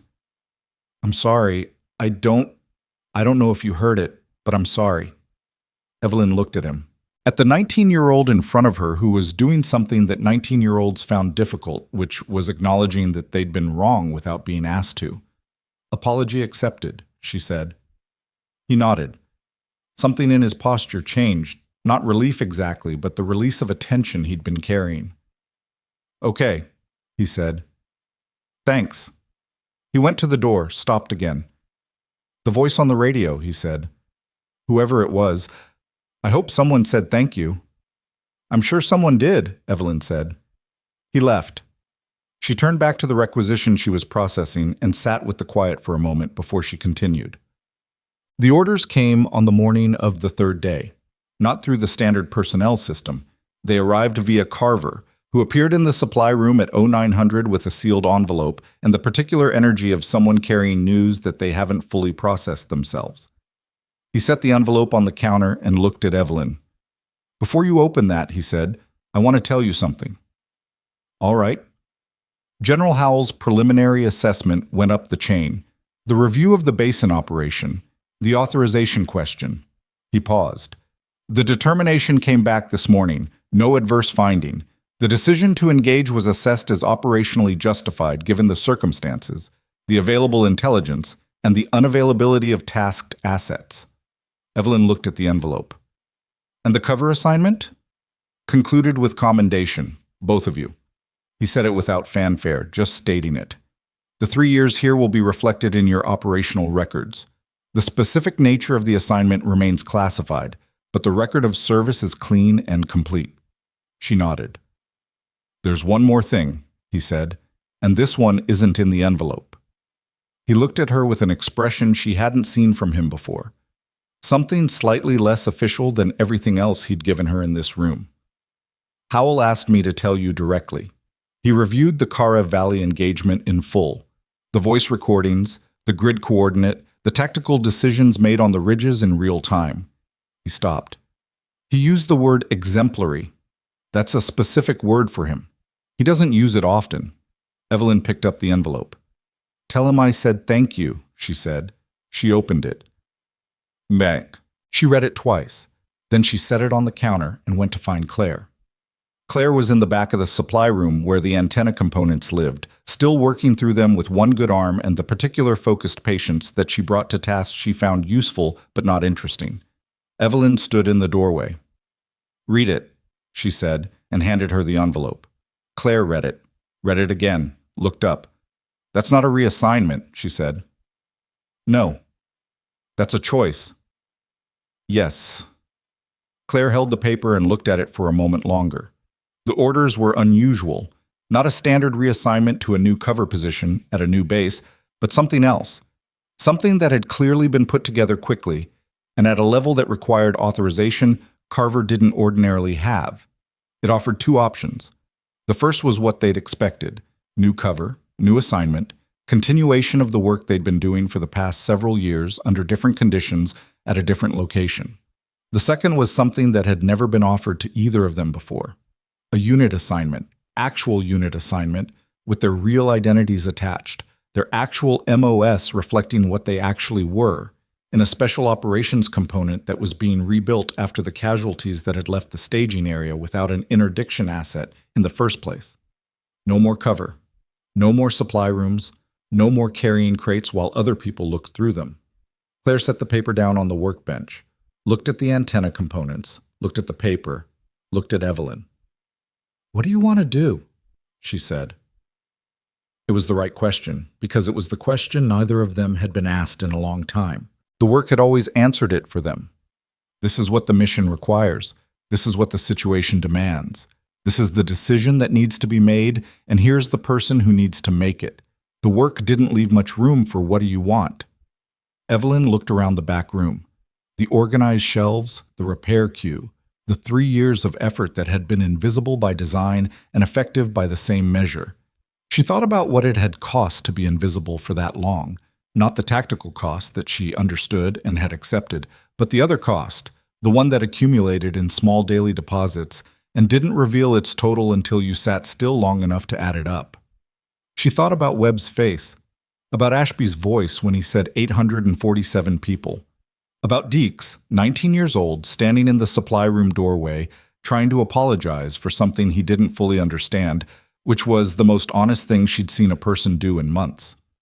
She thought about Claire's arm and the fragment that was now in a medical waste container somewhere, and about the 600 meters of open ground they'd crossed at 0630 with a helicopter running parallel to the valley and no certainty about what was on the other side.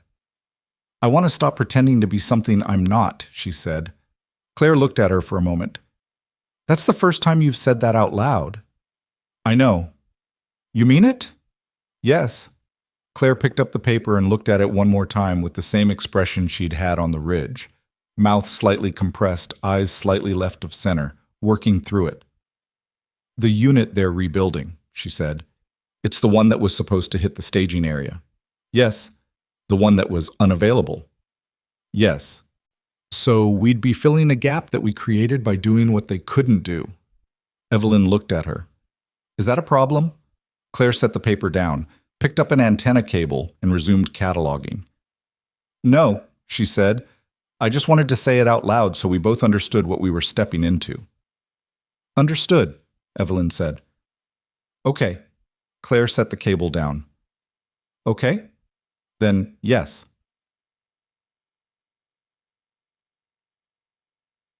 The last week at Fort Iron Ridge passed in a different register than the 3 years that had preceded it. Word had moved through the base the way word always moved on military installations. Not through official channels, not through announcements, but through the particular osmosis of shared space and proximity, and the human need to explain things that don't fit existing frameworks. Nobody had been briefed. Nothing had been confirmed. But the story that circulated, imprecise, partial, missing crucial details that would remain classified, was close enough to the truth that people responded to it as if it were the truth. The response was not uniform. That was the thing Evelyn hadn't expected. Some people, officers who'd been at the base long enough to have the complete picture of what the sisters had been doing in the supply room for 3 years, responded with the professional respect that came from understanding what the work had required and what it had cost. Ashby came by the supply room twice more in that final week, and both times he stayed longer than the official reason for visiting warranted, asking questions about the equipment repair process that didn't need answers, making conversation that was really just occupying space in a way that said something without saying it. Vance stopped in once. She stood in the doorway in the manner of someone who wasn't sure they were welcome and had decided to come anyway. "I told Carver to tell you I was sorry," she said. "He did," Evelyn said. "I told him to tell you it wasn't necessary." "I know what you told him." Vance looked at her with the direct, slightly uncomfortable expression of a woman who was better at building cases than navigating the aftermath of them. "I was doing my job. I know that. You were doing yours. I know that too." She stopped. I've been doing this for 14 years and I've never had a situation where I was completely right and completely wrong at the same time." Evelyn looked at her. "You weren't wrong. I almost pulled you into a formal investigation that would have—" "You were doing exactly what someone in your position should do," Evelyn said. "The classification on our assignment wasn't your failure. It was a structure we were both operating inside." Vance was quiet for a moment. Then, "The grid coordinate for the rally point. When I pulled the recording and ran the voice analysis—" She stopped. "I knew before I had confirmation. Something about the way you said it. The certainty." She shook her head slightly. "I should have come to you directly instead of building the case first." "You didn't know if you could trust me." "No." That was the right instinct. Vance looked at her for another moment. Something in her expression settled. "Good luck," she said, "with whatever comes next." "You too," Evelyn said. Vance left. Evelyn looked at the doorway for a moment and then went back to the manifest she was completing. The last one, as it turned out, the final accounting of the supply room she'd worked in for 3 years, which needed to be handed off to whoever came next in a condition that reflected the effort that had gone into it. She did it carefully. It was the kind of work that deserved care. The other response, the one she hadn't expected, came from the younger Marines. It started with Portillo, who came by the supply room on day 5 with 2 other members of Fox Company and stood in the doorway in a way that suggested a coordinated decision rather than an accidental visit. He was 20 years old and had the particular quality of someone who had been through something that aged the inside of a person faster than the outside. He didn't say much. None of them did. Portillo said that he'd heard they were leaving, that he wanted to come by before they did, and then he stood there looking at the supply room shelves with the expression of someone trying to memorize something. One of the others, a young woman, a corporal named Reyes, whom Evelyn had exchanged maybe 12 words with across 3 years, said simply, "We know," which covered the whole of it in a way that a longer statement wouldn't have. The third one was a lance corporal whose name Evelyn didn't know, which struck her as the right note to end on. This person she'd shared a base with for months without ever learning his name, come to say something to her in the last week, and she'd never asked. "What's your name?" she said. He looked slightly surprised. "Kemp, ma'am. Lance Corporal Kemp." "Kemp," she said. "Thank you for coming by." He nodded, and that was the end of that, and they left the same way they came, quietly and in a group, back to whatever the day required. Claire came in from the back room a few minutes later and looked at the empty doorway. "How many is that now?" she said. "Today?" 4 groups. Claire said nothing. She went back to the last of the antenna components. Evelyn thought about the supply room at Fort Iron Ridge in its entirety. The 3 years of Tuesday mornings and cold coffee and manifests and equipment repairs and small daily invisibilities. And she thought about those 4 groups of Marines coming through the door in the last week of it, and she thought that the accounting was more complicated than either column by itself. Bombed. On the final morning, Sergeant Webb found her outside. She was loading the last of her personal gear into the vehicle at 0620 in the cold and the half-dark that preceded the Fort Iron Ridge dawn, and she heard footsteps on the gravel behind her and turned, and there he was. He had his cover in his hand and the expression of a man who had decided to do something before he could talk himself out of it. "I heard 700, he said. "Yes." He nodded, looked at the vehicle, at the gear, at the base behind her in the gray pre-dawn light. "Where are you going, if you can say?" "I can't." "Right." He turned his cover in his hands. "I figured." He looked at her. "I've been trying to figure out what to say to you for a week. I came up with about 15 versions, and none of them were right." "Webb." "Ma'am." "You don't have to say anything. I know." He stopped turning the cover. "That's why I'm going to." He looked at her directly, with the same unguarded quality she'd seen in the supply room doorway the morning after the valley, the thing that was difficult to watch because it was real in a way that most things people showed you weren't. "My youngest is 4 years old," he said. "Her name is Marisol. She's got this thing where she collects rocks. Not special rocks. Just rocks. Whatever she finds on the ground. She's got a jar of them on her windowsill." He stopped. "I thought about her in the valley, when it looked like it was going one direction. I thought about her not knowing what those rocks were for, and me not being there to find out with her." He looked down at his cover, then back up. "Because of you, I'm going to find out. And she's going to tell me, and I'm going to pretend to understand, and—" He stopped himself. His jaw tightened. "I know that's not what you signed up to hear. I just needed to say it to you directly." Evelyn looked at him. At the man who had organized a defensive perimeter under fire at 4:30 in the morning with 3 wounded Marines and a radio that barely worked, who had written down a grid coordinate from a woman's voice he didn't recognize and passed it up the chain because he trusted it without knowing why. "Go home to Marisol," she said. "When your rotation's done, go home and let her show you all the rocks." Something moved across his face. "Yes, ma'am," he said. He put his cover on, came to attention for a moment. Not a formal salute, not in this context, but the posture of it, the acknowledgement. And then he turned and walked back across the gravel toward the barracks. She watched him go. Then she finished loading the vehicle and went to find Claire. Claire was in the supply room, standing in the middle of it with her jacket on and her bag by the door, looking at the room in the particular way of someone taking a final inventory of a space they won't see again. The shelves were organized. The workbench was clear. The repair queue was empty. Evelyn had finished the last item the previous afternoon. The manifests were filed in order. The room was as it had been on the day they'd first walked into it 3 years ago, except cleaner, because they'd spent a decade's worth of daily discipline on it. "Ready?" Evelyn said. "No," Claire said. Then, "Yes." Evelyn picked up her bag. Claire picked up hers. They walked out of the supply room together, and Evelyn pulled the door shut behind them. She didn't look back. Looking back was a habit she'd deliberately not developed. The drive off the base took 4 minutes. The guard at the gate checked their credentials. Same guard, same gate, same procedure. He handed back the documents and raised the barrier, and they drove through it into the road beyond. And Fort Iron Ridge reduced itself in the rearview mirror to a collection of structures, and then to a shape, and then to nothing, as the road curved through the mountain terrain and the base disappeared entirely. Claire sat in the passenger seat with her arm in its compression sleeve and watched the mountains go by. 4 years total, she said. For me. 3.5, Evelyn said. A lot of manifests. A lot of manifests. Silence for a while.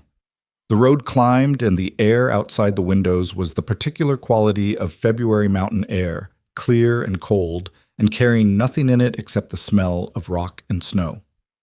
"Do you think Deeks is going to be okay?" Claire said. Evelyn looked at the road. "I think Deeks is going to be an adequate Marine and an annoying adult, and his kids are going to like him more than they should." Claire made a sound that was almost a laugh. "That's specific." "He's a specific type." More silence. Comfortable silence, the kind they'd always been able to inhabit together. "The new unit," Claire said.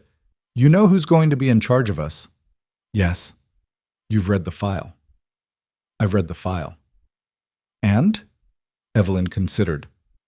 "Hard, precise, high standards, and a limited tolerance for anything that isn't useful." "Sounds familiar." "It should." Claire looked at her. "You think it's going to be different? Actually being known for what we are?" Evelyn thought about this for a real moment. Not the reflexive reassurance, not the operational confidence, but the actual honest answer to an actual honest question from her sister, who had given up the same things she had for the same reasons and deserved accuracy in return. "I think it's going to be harder in some ways," she said. "When people know what you can do, they expect it. When they don't know, you have a margin. We've been working in the margin for years. And without it, the work is what it is. No cover, no margin, just the standard. Can we meet it?" Evelyn looked at the road, at the mountains ahead of them, white and cold and enormous, the kind of terrain that didn't negotiate. "We've been meeting it for years without anyone watching," she said.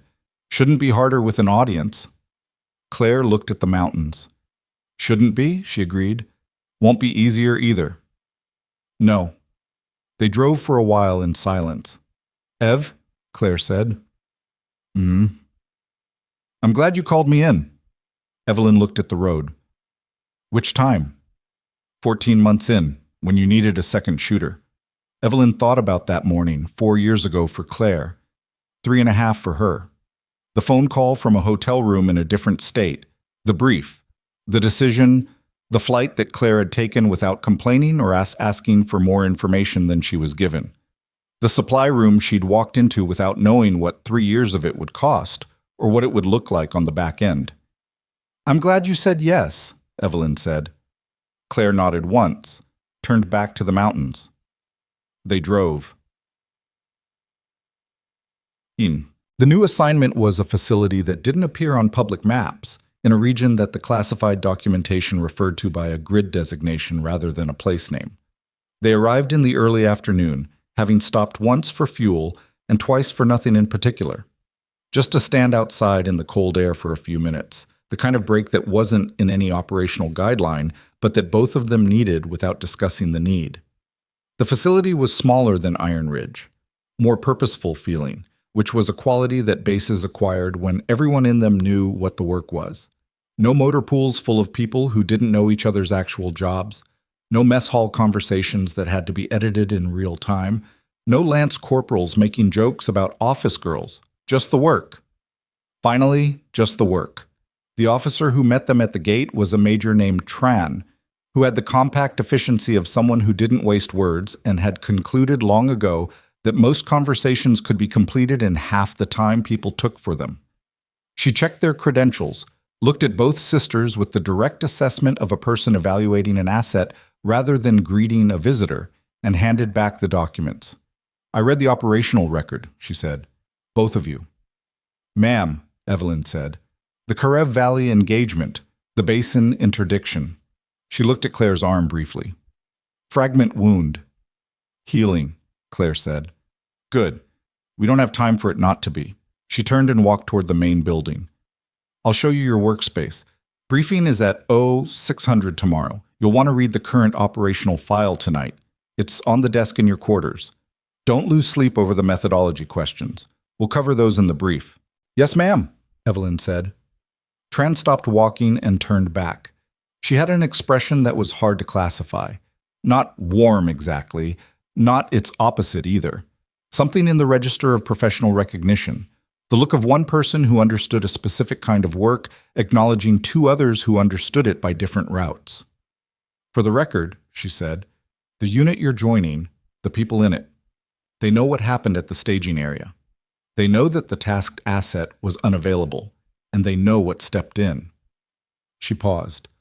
"I'm not going to make a speech about it, but I wanted you to know that they know." She turned and kept walking. Evelyn looked at Claire. Claire looked at her. They followed Tran inside.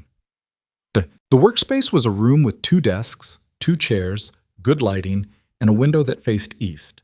On each desk was a classified operational file, a fresh notepad, and a pen. No supply manifests, no repair queue, no false bottoms in the storage units, just the files and the pens and the eastern window and the work that had always been the work, finally wearing its own face. Evelyn sat down at her desk and opened the file. Claire sat down at hers and did the same. They read in silence as the afternoon light moved across the window, the kind of silence that wasn't empty but full of the 3 years at Iron Ridge and the morning in the Kara Valley and the river basin and Webb's daughter and her jar of rocks and 36 names that neither sister would ever stop carrying, and Deeks at 19 doing the hard thing in the supply room doorway, and Vance who had been right and wrong at the same time and known it, and all the mornings of loading crates and filing manifests and being looked through by people who would have seen something entirely different if they'd known how to look. Evelyn reached the end of the first section of the file and turned the page. Outside the window, the sky over the eastern mountains was the pale winter blue of late afternoon, going darker at the edges, the light changing the way light changed at elevation when the day was almost done. Slowly, then all at once. She kept reading. She had work to do. Went down. The strongest people in any room are rarely the ones who make the most noise. They're the ones who show up, do the work, and let the results speak when the moment finally comes. Don't mistake someone's silence for weakness or their patience for ignorance. The person carrying the crate next to you might be carrying something else entirely, something you won't see until the day you need it most. Pay attention to the people others overlook. That's usually where the most important things are hiding. Bai Hawk Root Ra. Va Loe Kaman. Earn.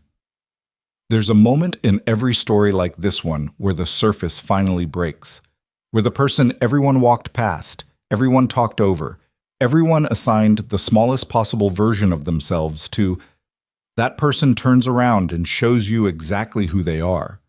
And the shock isn't just that they were capable of something extraordinary. The shock is the realization that they were always capable of it. Nothing changed in them. Everything changed in you. That's the story of Evelyn and Claire Hayes. And if you've stayed with it through all 5 parts, you already know that it isn't really a story about snipers or ambushes or classified operations in frozen mountain valleys.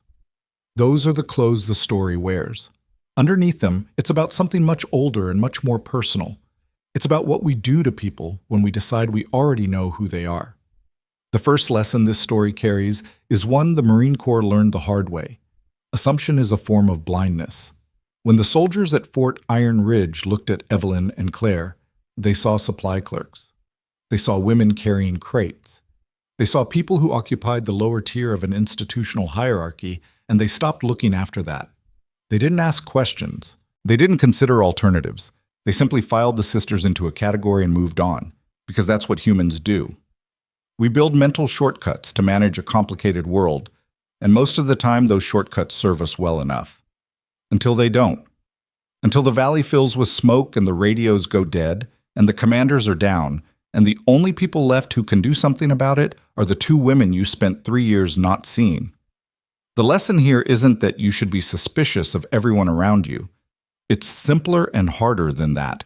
The person in front of you contains more than what they're showing you right now. They always do. Every person you've ever dismissed, every colleague you've underestimated, every quiet individual in the back of the room you decided wasn't worth your attention. They are running an interior life of full depth and complexity and capability that you have not been invited to see. And that's not their failure. It's yours. Evelyn and Claire never corrected anyone. They never argued. They smiled and carried the crates and let the jokes go by. That discipline, but that willingness to be unseen for the sake of something larger, is its own form of strength that most people will never be required to develop and never will. But they had it. And when the moment came, they were ready, because they had always been ready. The readiness wasn't new, only the visibility was. The second lesson is about the cost of invisibility, and why some people choose to pay it. There's a moment near the end of this story where Evelyn says quietly that she wants to stop pretending to be something she isn't. It's the most human moment in 5 parts of a story full of human moments. 3.5 years. Every morning, the same performance. The same set face, the same careful answers, the same deliberate erasure of everything she actually was in service of a mission that required her to be less than herself on the surface so she could be exactly herself when it counted. That's a price. A real one. Don't mistake the discipline for the absence of cost. The people in our lives who carry the most, who operate under the most pressure, who maintain the most composure, who seem the most unbothered by the small indignities that accumulate in workplaces and institutions and daily life, are often paying that price in private. They're making a choice, sometimes consciously and sometimes just because that's who they've become, to absorb what could be deflected, to stay quiet when speaking would be justified, to do the work without requiring the acknowledgement. We owe those people more attention than we give them, not applause. They're usually not looking for applause, just attention. Just the basic recognition that the person in front of you is doing something that requires effort, even when the effort is invisible, especially then. The third lesson belongs to Sergeant Webb, and it's about what it means to receive help from someone you underestimated. Webb came to the supply room doorway to say thank you, and he couldn't find the words, and what he said instead was true and unpolished and better for it. He talked about his daughter and her rocks, and what it meant that he was going home to find out what the rocks were for. He didn't make it about the military. He didn't make it about valor or sacrifice or the things people say in official contexts. He made it about Marisol, about something specific and small and irreplaceable. That's the right response. When someone saves something that matters to you, when someone who you failed to see steps forward at the moment you needed them most, the right response is not a formal acknowledgement. It's the specific truth. It's naming the thing that was almost lost. It's letting the person who helped you understand the actual shape of what they protected. The fourth lesson is the simplest, and it's the one the story keeps returning to from the first paragraph to the last. Greatness is not loud. It doesn't need to be. It shows up in the quality of work done in rooms no one is watching, on ridges no one knew were occupied, in supply rooms where the manifests are always accurate and the repairs are always completed and the person behind the desk keeps showing up regardless of whether anyone understands what that showing up actually costs. The people who are genuinely excellent at the hardest things are usually the people who figured out a long time ago that the performance of excellence and the practice of it are different activities. The performance requires an audience. The practice only requires the work. Evelyn and Claire Hayes chose the practice. Every day, for years, in a room where no one was watching. That choice, that specific, unglamorous, daily choice, is the story. And now, A word to you. You came here and you stayed. You followed two women through 5 parts of a story that started with ammunition crates and ended in a classified facility with an eastern window and a new file on a clean desk. You were here for the valley and the ridge and the river basin and the conference room and the supply room doorway and Marisol's jar of rocks. You stayed through all of it. That means something. Not to algorithms or metrics or the things that measure attention in units that don't capture what attention actually is. It means something to this channel, to this work, to the ongoing effort to tell stories that are worth the time you give them. So thank you. Genuinely and without performance. Thank you for watching. Thank you for coming back for each part. Thank you for every comment that said where you were watching from, every like that told us the story landed, every subscription that said you wanted to be here for the next one. If this story gave you something, a thought that stayed, a feeling you recognized, a moment where you saw someone in your own life more clearly than you had before, then it did what stories are for, and that's because of you as much as us. A story told to no one is just words. A story received by someone who brings their own experience to it becomes something alive. Drop your city in the comments. Tell us where you're watching from. Tell us which moment hit hardest, which character you're still thinking about, which line you're going to carry with you. We read every one. We want to know how far this has traveled and what it found when it got there. Subscribe if you haven't. There are more stories coming, more people the world underestimated, more moments where the quiet one stepped forward, more valleys that needed someone on the ridge who was already there, already ready, already waiting for the moment to matter. We'll be here when they arrive, and so will you. Thank you for watching. See you in the next story.